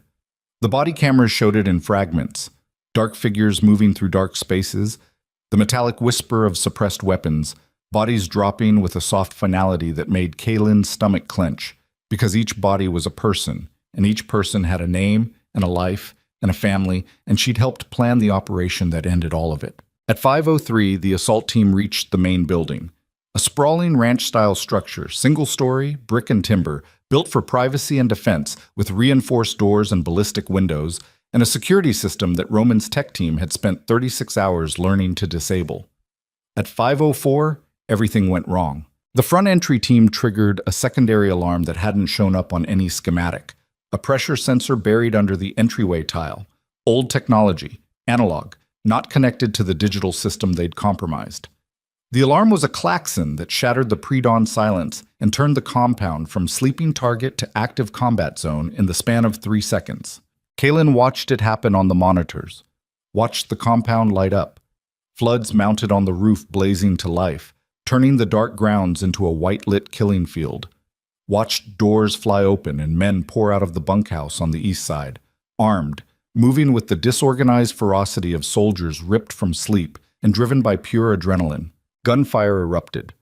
On the body camera feeds, the world became a strobing chaos of muzzle flash and shouting and the heavy staccato of automatic weapons tearing through the cold morning air. Kaylin's hands gripped the table edge so hard she felt the tendons in her wrists straining. Roman's camera feed showed him pressed against the exterior wall of the main building, weapon raised, his breathing rapid in the microphone. The first time she'd ever heard him breathe that way, fast and shallow and human, the breathing of a man who was not invulnerable and knew it. East team, suppress the bunkhouse. West team, breach the main structure. Now! Roman's voice on the comms. Commanding, but strained. Thinner than she'd ever heard it. The West team blew the side entrance. Flashbang grenades detonated inside the building, and on the camera feeds the interior became a whiteout of light and smoke. Roman entered behind the second man, moving fast, weapons sweeping doorways and hallways and corners with the practiced efficiency of someone who had done this before, who had been doing things like this for longer than Kaylin had known about, longer than she'd been building his supply chains and managing his properties and falling in love with a man who carried this kind of violence inside him like a second heartbeat, room by room, hallway by hallway. The main building cleared in segments, each room entered and secured, each doorway a potential ending. Outside, the firefight intensified. She could hear it through the body cameras, the distance muffled rattle of gunfire punctuated by single sharp cracks that meant someone had aimed and someone else had fallen. Then Roman's team reached the master bedroom at the end of the east corridor. The door was open. The room beyond was large, dimly lit by a single lamp on a bedside table. And Salvatore Moretti was sitting in an armchair by the window, fully dressed in a dark suit, legs crossed, a glass of something amber resting on the arm of the chair. He hadn't run, hadn't armed himself, hadn't moved from the spot where he'd apparently been waiting since before the assault began. He'd known they were coming. On the body camera, Kaylin saw Moretti look directly at Roman as he entered the room. Saw the old man's face. 70-ish, heavy, deeply lined, with eyes that were almost black and a mouth that was curled into something that wasn't a smile but occupied the same space on a face. Roman Vescari. The voice was gravelly, accented, unhurried. You send 12 men to kill an old man in his own house. Your mother would be ashamed.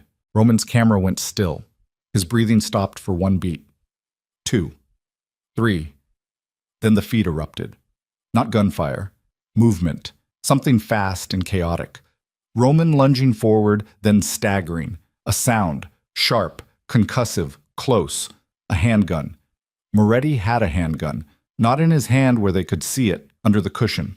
A small caliber pistol fired from the hip, aimed at the torso, the shot muffled by the upholstery and the fabric of his suit.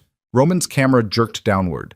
Kaylin saw the floor rushing up, saw the carpet pattern, dark burgundy, geometric, filling the frame. Heard a sound that was either static or breathing or both.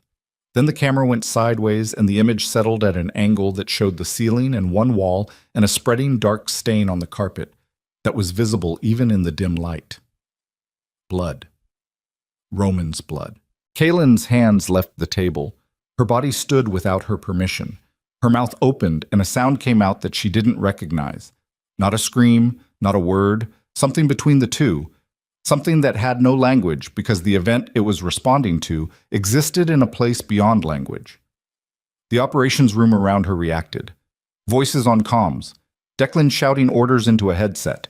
Operators typing rapidly, pulling up secondary feeds, trying to get visual confirmation on Roman's status. But Kaylin wasn't watching the operators. She was watching Roman's body camera, which was still transmitting from its sideways angle on the floor. And in that angle, she could see movement.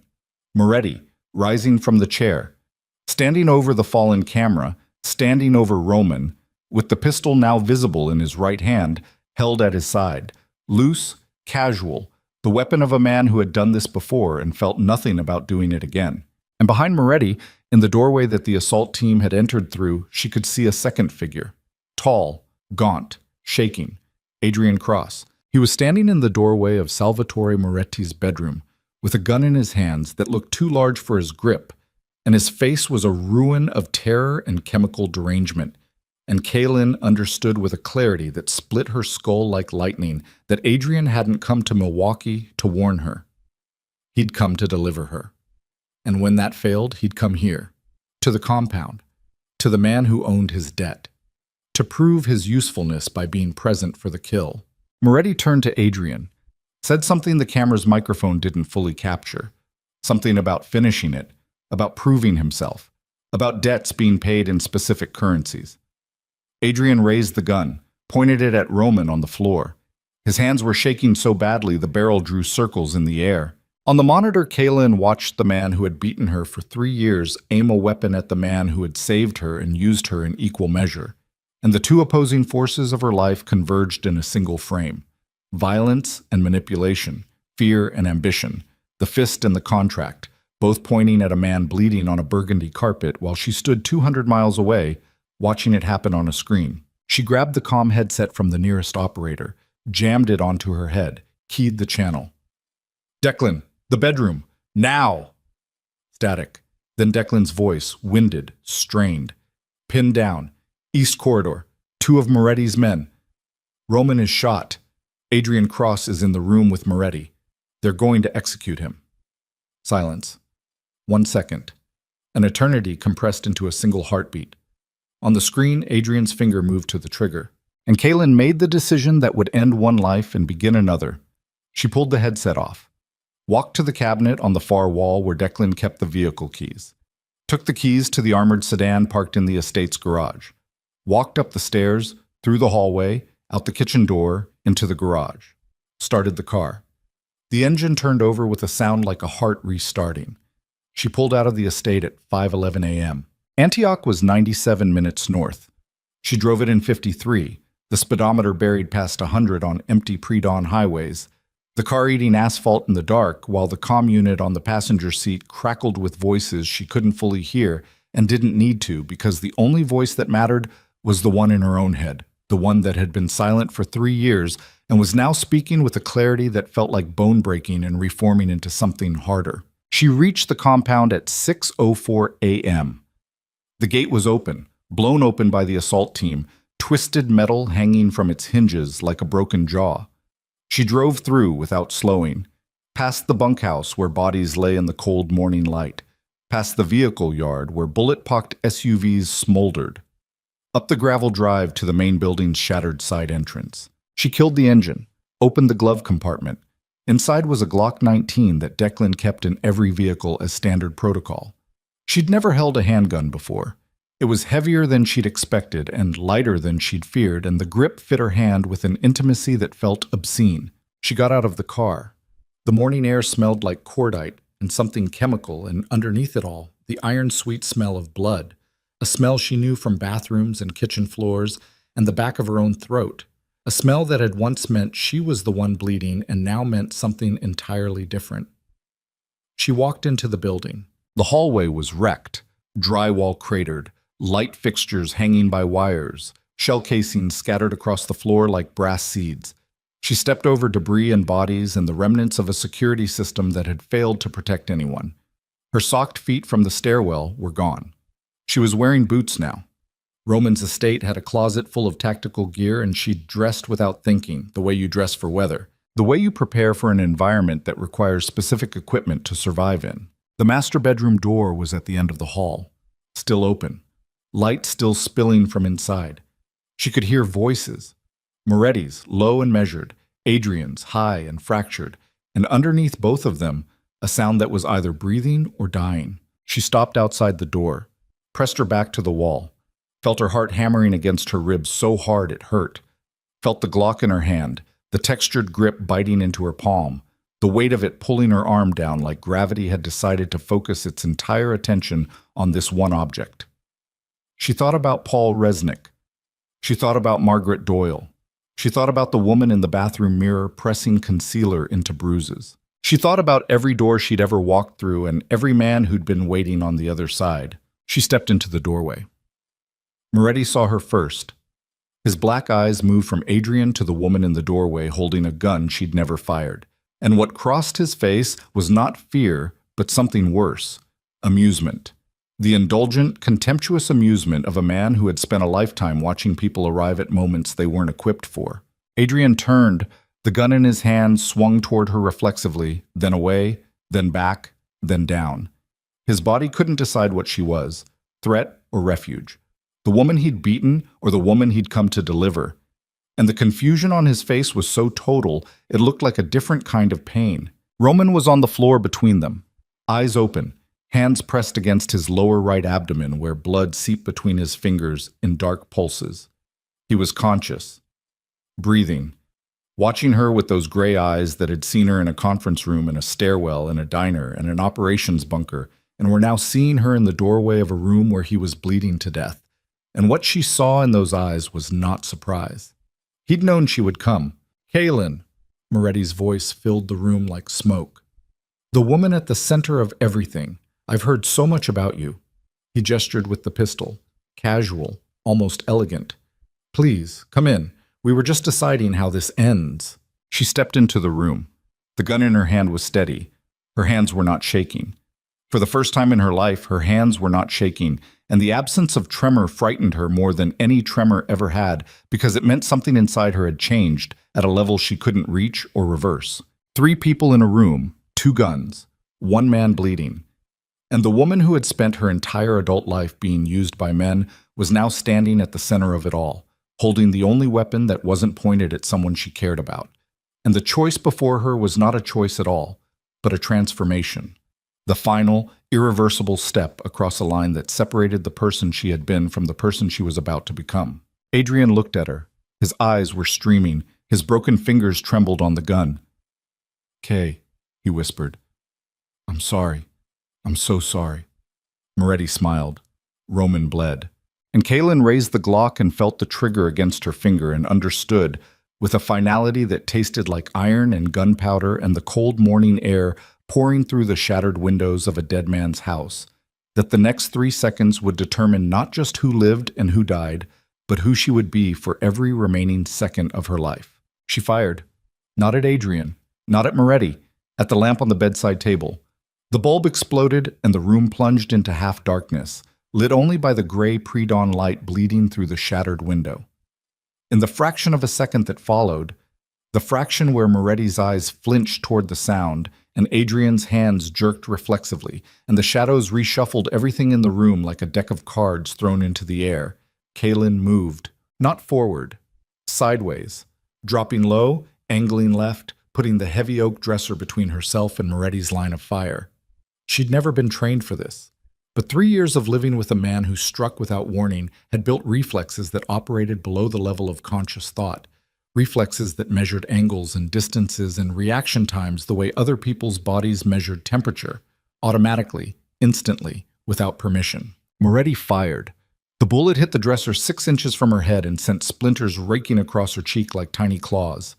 The sound was enormous in the enclosed space, a concussive crack that compressed the air and left her ears ringing with a high metallic tone that turned all subsequent sounds into something underwater. Adrian screamed. Not a word. A sound. The sound of a man whose nervous system had reached its absolute capacity and was now venting pressure the only way it knew how. Through the throat, through the mouth, through a vocal apparatus that had been built for language and was now being used for something more primitive. Through the ringing in her ears, Kaylin heard Moretti's voice, calm, amused, terrifyingly controlled. "You should have aimed at me, girl." She didn't respond. She was already moving again, crawling along the base of the dresser toward Roman, who lay 3 feet away with his hands still pressed against the wound in his abdomen and his eyes tracking her movement with a focus that suggested he was operating on willpower alone, his body shutting down in stages while his mind refused to follow. She reached him, pressed her hand over his. His blood was warm between her fingers, slick and constant, and the volume of it told her things she didn't want to know. That the bullet had hit something vascular, that the bleeding was internal as well as external, that the window between where they were and where he needed to be was measured in minutes, not hours. Can you move? She whispered. Not fast. His voice was a rasp, thin, like paper tearing slowly. Moretti's got 4 rounds left. He's between us and the door. Adrian? Useless. He's frozen. She looked across the room. In the gray light, she could see Adrian standing exactly where he'd been when she'd entered, back against the far wall, gun hanging at his side. His body locked in that particular paralysis that comes not from courage or cowardice, but from a system failure so complete that the body simply stops receiving instructions. His eyes were open, and they were looking at her, and they were seeing nothing. Moretti had moved. She couldn't see him clearly. The darkness and the furniture created a geography of shadows that shifted every time the light changed. But she could hear him, his breathing, the soft scrape of his shoes on the carpet, the mechanical click of a pistol hammer being thumbed back. Here's what's going to happen, Moretti said. His voice came from the left side of the room, near the window, moving. He was circling. Viscari bleeds out in the next 10 minutes, maybe 15 if his body decides to be stubborn. You girl, put the gun down and walk out of here and drive back to wherever you came from and forget that any of this happened. Adrian pays what he owes with labor, and we all pretend this little war never started. Kaylin's grip tightened on the Glock. The weapon felt different now. Not heavy, not light, just present. An extension of her hand, an object that existed in perfect contact with her palm and her fingers and the bones underneath. And the intimacy of that contact was the most honest physical relationship she'd had in years. No deception, no agenda, no hidden terms. Just metal and intention and the distance between where she was and where the bullet needed to go. No, she said. A pause. She heard Moretti's footsteps stop. No? No deal. No walking away. No pretending. A sound from Moretti, not quite a laugh. You've known Viscari for what, 5 months? 6? And you're willing to die on his floor for him? I'm not dying for him. I'm deciding for myself, for the first time. You don't get to understand that. Moretti resumed moving. She tracked the sound. He was circling toward the door, toward the exit, positioning himself with the tactical patience of a man who had survived decades in this business, by never being the one trapped in a room. But Kaylin knew rooms. She'd spent 3 years mapping the geometry of enclosed spaces. Every apartment she'd shared with Adrian had been a battlefield she'd memorized down to the last piece of furniture, the last shadow, the last angle where a body could hide or a fist could reach. She knew where the blind spots were. She knew how sound traveled in spaces with hard surfaces and soft carpeting. She knew that Moretti's voice was bouncing off the window behind him, which meant the window was within 2 feet of his position, which meant she knew exactly where he was, even though she couldn't see him. She raised the Glock over the edge of the dresser, didn't aim at where his voice was, aimed at the window behind his voice, the window that would reflect muzzle flash and show her his silhouette in the fraction of a second between firing and the bullet arriving. But she didn't fire. Not yet. Adrian? Her voice cut through the room like a blade through fabric. Look at me. No response. She could see his outline against the far wall, still frozen, still absent. Adrian, look at me. His head moved. Slowly. Mechanically. The way a machine moves when power returns after a blackout. Stuttering, uncertain, testing whether its own joints still work. You told me you came to warn me, she said. You told me you weren't going to hand me to someone worse than you. Was that true? Silence. Then, from the darkness against the wall, a sound that was almost a word. Yes. Then prove it. Right now. In the next 5 seconds. Prove you're something other than what you've always been. She watched his silhouette shift, watched his arm move, the arm holding the gun he'd been pointing at Roman before she entered the room. The gun that was now hanging at his side like something he'd forgotten he was carrying. Moretti's voice came sharp and fast. Don't be stupid, Adrian. You pull that trigger at me and my people will find your mother in Indiana within 24 hours. Kaylin felt the air in the room change, felt the temperature of Adrian's paralysis shift from frozen to molten, from locked to loaded, because Moretti had made a mistake. A tactical mistake. He'd threatened the one person Adrian Cross had never, in all his years of destruction, been willing to harm. His mother in Bloomington. The woman who called every Sunday. The woman who accepted every excuse. The woman who Adrian had been protecting from the truth of what he'd become with the same desperate energy that Kaylin had been using to hide bruises under concealer. Adrian's arm came up, not slowly, not with the shaking uncertainty of a man overwhelmed. Fast, sudden, the way his arm used to come up in apartments and kitchens and hallways. The explosive, unthinking speed of a man whose body knew violence, the way a pianist's hands know keys, automatically, without consultation. The motion already completed before the decision to make it had fully formed. He fired at Moretti's voice. The shot went wide, hit the wall 2 feet to the right of where Moretti stood, but it did what Kaylin needed it to do. It forced Moretti to move, to react, to shift his weight left toward the window, and in the muzzle flash of Adrian's shot, she saw him, a dark shape against darker glass. 2 feet from where she'd predicted. Close enough. She fired 3 times. The first shot hit the window frame. The second hit Moretti in the left shoulder and spun him sideways. The third hit him in the chest. Moretti staggered. His pistol went off. Reflexive, undirected, the bullet burying itself in the ceiling. He took 1 step backward, then another.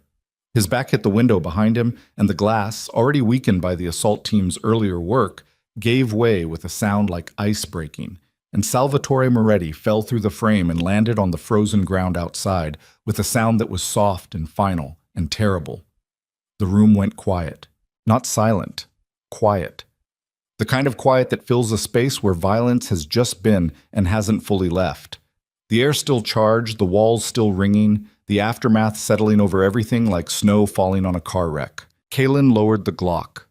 Her arms were shaking now.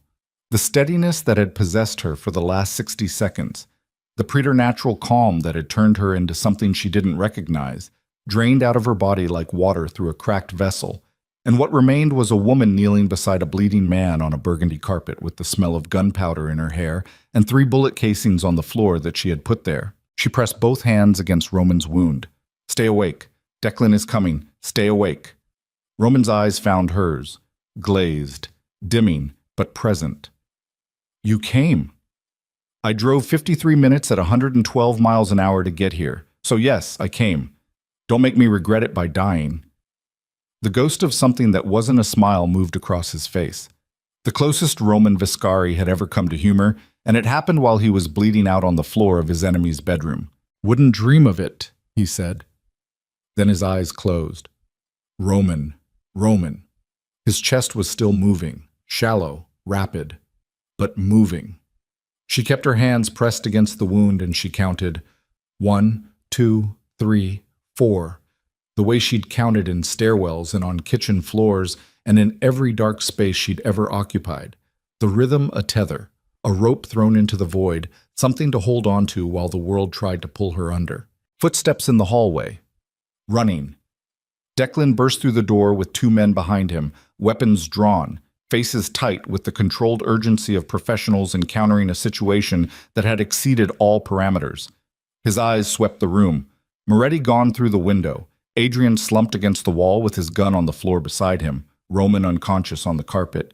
Kaylin kneeling in a spreading pool of blood with her hands holding a man together through sheer pressure and willpower. "Medic!" Declan shouted. Then he was beside her, pulling a field kit from his vest, applying a compression bandage with the practiced speed of someone who'd done this in worse places under worse conditions. His hands replaced hers on the wound. She let go. Her fingers were dark red to the wrists. "Moretti?" Declan asked without looking up. "Through the window. I shot him 3 times. Declan's hands didn't pause. "Is he dead?" "If he's not, he should be." Declan sent a man to check. The man came back 45 seconds later and nodded once. Kaylin looked at Adrian. He was sitting on the floor now, legs spread, back against the wall, staring at his empty hands. The gun lay beside him where he'd dropped it, and the distance between his fingers and the weapon was maybe 8 inches, but it looked like miles, like the space between the person he'd been 30 seconds ago and the person he was now, and Kaylin understood that distance because she was living inside a similar one. "Adrian." He looked up. His face was wet. His broken fingers were cradled against his chest. His eyes were the eyes of a man who had just done the only decent thing he'd done in years and didn't know how to carry the weight of it. "Thank you," she said. He shook his head. Don't thank me." You made a choice. I made a choice that should have been easy, and it took me 31 years to make it. That's not something you thank a person for. That's something a person carries. He looked at the blood on the carpet, at Roman's still face, at the shattered window where Moretti had fallen through. Then he looked back at her. I loved you, Kay. I know that doesn't mean anything coming from me. I know what I did to you, but I loved you. Badly. The worst way a person can love someone. But it was real. I know it was real, she said. That was always the worst part. He nodded, slow, like the motion itself cost him something he couldn't afford. Then he reached for the gun beside him. Don't, Kaylin said. I'm not going to use it. He picked it up, ejected the magazine, pulled the slide back to clear the chamber, and set all three pieces on the floor in front of him, disassembled, neutralized, harmless. A weapon taken apart by the hands that had carried it. I'm done, he said, with all of it. Declan's people took Adrian out of the room. Not gently, not roughly. With the efficient indifference of men who dealt with damaged things on a regular basis and had learned to handle them without attachment. Kaylin watched him go. Watched the man who had defined her 20s walk down a hallway littered with shell casings and into a morning that was just beginning to turn gold at the edges. And she felt something that she hadn't expected to feel. Not hatred, not forgiveness. Grief. The particular grief that comes from watching something that was never good finally become what it should have been, too late, after too much damage, in a room full of blood that didn't need to be spilled. The helicopter arrived 19 minutes later. Medical evacuation called in by Declan, landing on the compound's north lawn with rotors beating the frozen air into a frenzy that rattled the remaining windows in the main building. Roman was loaded on a stretcher, IV already running, compression bandage soaked through and replaced twice. Kaylin climbed in beside him. Nobody told her she couldn't. Nobody would have dared. The flight to the trauma center in Chicago took 31 minutes. She held Roman's hand the entire time. His fingers were cold. Limp. But every few minutes, so faintly she might have been imagining it, they tightened around hers. A pressure so slight it could have been a muscle spasm or a reflex or the involuntary firing of a nervous system that was shutting down in stages. But she chose to believe it was intentional. She chose to believe he knew she was there. He went into surgery at 7:42 a.m. The bullet had nicked his hepatic artery. The surgeon, a woman with steady hands and a face that communicated nothing except competence, told Kaylin it would be 5 hours. Maybe 6. She said the words significant blood loss and guarded prognosis, and Kaylin heard them the way you hear traffic noise from inside a building, present, constant, carrying information you don't want to process. She sat in a waiting room that smelled like floor cleaner and stale coffee, and she stared at her hands, still red. She'd washed them twice in the helicopter and once in the hospital bathroom, and the blood was gone, but the color remained in her mind, a stain that existed not on the skin but underneath it, in the tissue, in the muscle, in the bone. She had killed a man. She had fired 3 bullets into a human being, and one of those bullets had ended his life, and his body was lying on frozen ground outside a compound in Lake County, and the last thing he'd seen before the glass broke behind him was her face. She waited. 6 hours became 7. 7 became 8. Declan appeared at some point with coffee she didn't drink and information she couldn't absorb. The compound was being cleaned, evidence removed, official narratives constructed, the machinery of concealment operating with the same efficiency that the machinery of violence had operated with 12 hours earlier.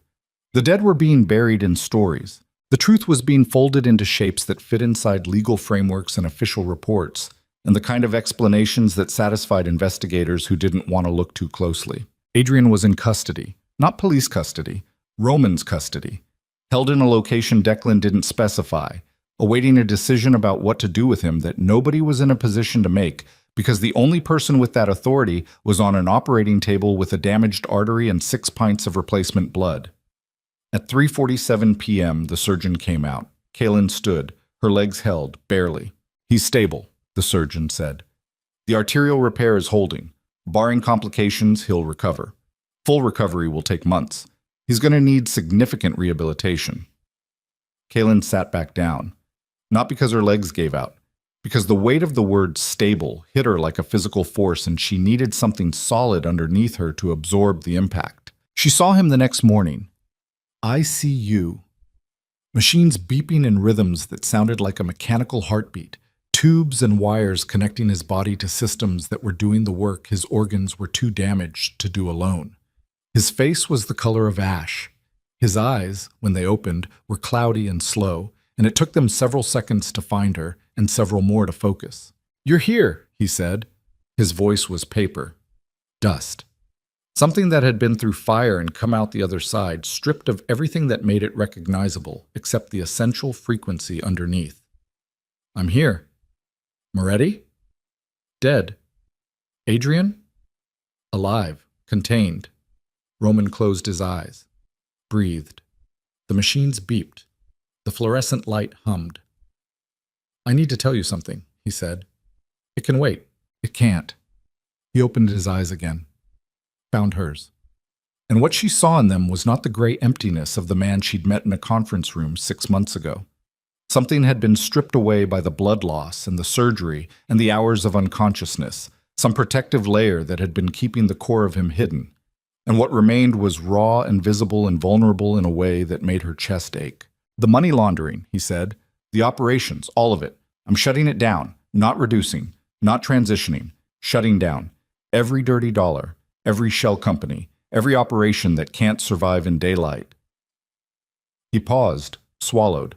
The effort of speaking was visible in the tendons of his neck, in the strain around his eyes. "I watched you walk into that room, with a gun, to save me. And I thought, if she dies here, she dies because I built something that put her in this room.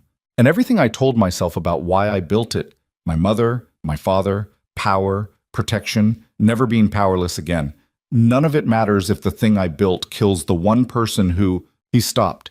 His jaw tightened. The machines beeped. "The one person who what?" Kaylin said. Roman looked at her, and for the first time since she'd known him, his eyes were wet. "The one person who made me want to be something other than what I am." The words filled the room the way light fills a space when a door opens. Slowly, then all at once, reaching into corners that had been dark for so long they'd forgotten what illumination felt like. Kaylin leaned forward, placed her hand over his on the hospital bed. His skin was warm now, warmer than it had been in the helicopter. The monitors showed a heartbeat that was steady and strong and mechanical in its regularity, a rhythm rebuilt by surgical precision and blood transfusions and the stubborn refusal of a body to stop functioning. "Then be something other than what you are," she said, "and I'll do the same." It took 14 months. 14 months of lawyers and accountants and federal investigators who circled Roman's empire like wolves around a wounded animal, probing for weakness, looking for the entry point that would let them bring the whole structure down. The encrypted drives Kaylin had made became her leverage, not against Roman, but for him. She negotiated with prosecutors, handed over financial records, provided testimony in sealed proceedings that resulted in the dismantling of 16 shell companies, the closure of 4 illegal operations, and the restructuring of Roman's entire business portfolio into something that could withstand the full light of federal scrutiny without casting a shadow. Roman cooperated. Fully. Not because he'd found morality. He was too honest with himself for that kind of self-deception. He cooperated because he'd found something he valued more than power, and the price of keeping it was everything he'd built his identity around. Adrian Cross pleaded guilty to assault charges in Cook County. Kaylin testified. She sat in a witness chair in a courtroom that smelled like wood polish and old carpet, and she described in clinical detail 3 years of violence. Every bruise, every fracture, every night spent counting seconds on a kitchen floor, while a man who claimed to love her demonstrated what love looked like when it was stripped of everything except possession. Adrian sat 15 feet away and listened with his head bowed and his broken fingers interlaced on the defense table. And when she was finished, when the last word had left her mouth, and the courtroom was silent with the particular silence that follows testimony so raw it burns the air, he looked at her. Just once. And what she saw in his eyes was not the rage or the self-pity or the calculated remorse she'd spent 3 years learning to read. It was recognition. The recognition of a man seeing, clearly and for the first time, the full scope of what he had destroyed. He received 7 years. No parole eligibility for 5. When the bailiff let him out, Kaylin watched him go. She didn't look away, didn't flinch, didn't feel the tightening in her chest that his presence had triggered for years. She felt nothing. And the absence of feeling was not numbness, it was completion. The final severance of a bond that had been made of fear and maintained by habit, and broken, at last, by something stronger than both. The foundation was Kaylin's idea. She designed it during the months of legal proceedings. Sitting at the desk in the Milwaukee apartment she'd returned to after the war ended, working late into the night with spreadsheets and organizational charts and funding models spread across every surface. She knew what survivors needed because she'd been one. She knew what they didn't need because she'd received it.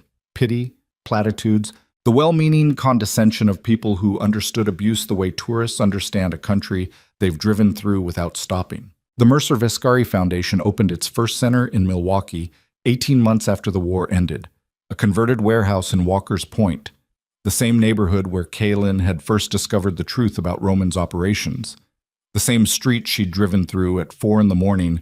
while the world she'd built was collapsing around her. The building was renovated with clean lines and warm light, and every room was designed for a specific purpose: legal aid, housing assistance, counseling, job training, childcare. Every door locked from the inside. She named the children's wing after Paul Resnick. Roman attended the opening. Thinner than he'd been. A cane he used without self-consciousness. The limp from his injury permanent and incorporated into his movement the way scars are incorporated into skin. Present, visible, accepted. He stood beside Kaylin while women walked through the doors carrying children and paperwork, and the particular expression that Kaylin recognized because she'd worn it herself for 3 years. The expression of someone who has been told that help exists and doesn't believe it yet, but has run out of alternatives to believing. They built 3 more centers over the next 2 years. Chicago, Indianapolis, Bloomington. That one Kaylin chose deliberately, placing it in the town where her mother lived. The woman who had called every Sunday and accepted every excuse and had finally, in a conversation that lasted 4 hours and included tears and silences and the kind of honesty that strips the varnish off 30 years of family mythology, learned the truth about what her daughter had survived and what her daughter had become. On a Tuesday evening in November, 3 years after a woman in a stairwell had dialed a number on a white card, Kaylin stood on the balcony of the penthouse apartment she shared with Roman, 14 stories above the Milwaukee skyline. The city spread beneath her in a grid of light and shadow, beautiful and violent and alive. The same city that had been her cage and her battlefield and her liberation, depending on which version of herself she was remembering. Roman came out to stand beside her. No cane tonight. The limp was there, but the cane was inside, leaning against the wall by the door. And the fact that he'd left it behind was its own kind of statement.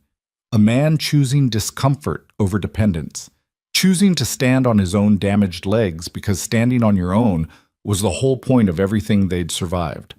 Board meeting went long, he said. The Indianapolis expansion? The zoning committee wants additional environmental reviews. It'll add 3 months to the timeline. I'll call their office tomorrow. I know the committee chair. She owes me a favor from the housing code revision last spring. Roman looked at her. In the city light, his face was all planes and angles, the same face she'd seen in a conference room a lifetime ago, except the eyes were different now. Not warmer exactly. Roman would never be warm, but less guarded, more willing to be seen, more willing to let the thing that lived behind the gray, the grief and the rage, and the tenderness he'd spent 30 years treating like a weakness, exist in the open, in the space between them, without defense. Do you regret it? He asked. Any of it. Kaylin looked at the city, thought about the bruises, thought about the stairwell, thought about the conference room and the diner and the operations bunker and the compound and the helicopter and the hospital room and the courtroom and every room in between. Thought about the woman she'd been at 25, moving in with a man who made her laugh, and the woman she'd been at 28, pressing concealer into fingerprints on her throat, and the woman she was now, at 31, standing 14 stories above a city she'd helped burn and helped rebuild, beside a man she'd helped save and helped dismantle and helped reconstruct into something that could exist in daylight. I regret Paul Resnick, she said. I'll always regret Paul Resnick, and Margaret Doyle, and every person who got hurt because we were too busy being damaged to see the damage we were causing. But I don't regret standing up. I don't regret the stairwell. I don't regret driving 112 miles an hour on a highway at 5 a.m. to walk into a room with a gun I'd never held before. She paused, The night air was cold on her face. The city hummed beneath her, 16 million small decisions happening simultaneously, people choosing and failing and surviving and starting over. The endless machinery of human existence grinding forward, because that's what it does. It grinds forward, regardless of what gets caught in the gears. I don't regret choosing, even when every choice was wrong. Choosing was the thing that saved me. Roman was quiet for a long time. The city breathed below them. Somewhere a siren wailed and faded. Somewhere a door opened and closed. Somewhere a woman was sitting in a bathroom at 5 in the morning, pressing concealer into bruises, rehearsing the lies she'd tell the world today. And somewhere, maybe in Milwaukee, maybe in Chicago, maybe in a town Kaylin would never visit, that woman would find a number, a card, a door that locked from the inside, a room designed by someone who understood what she needed, because that someone had once needed it too. No, Kaylin said. I don't regret it. Roman took her hand. His grip was firm, warm, the knuckles still thick and misaligned from decades of damage given and received. But the hand was steady. No tremor, no calculation behind the touch, just contact. Two people standing beside each other because they'd chosen to, because choice was the only thing that mattered, because freedom wasn't the absence of darkness, but the ability to walk through it without letting it own you. The city stretched below them, endless and imperfect and blazing with light. And Kaylin Mercer, the woman who had survived, who had been used, who had killed, who had built, who had burned, who had chosen, stood at the edge of it all and belonged to no one. No one except herself.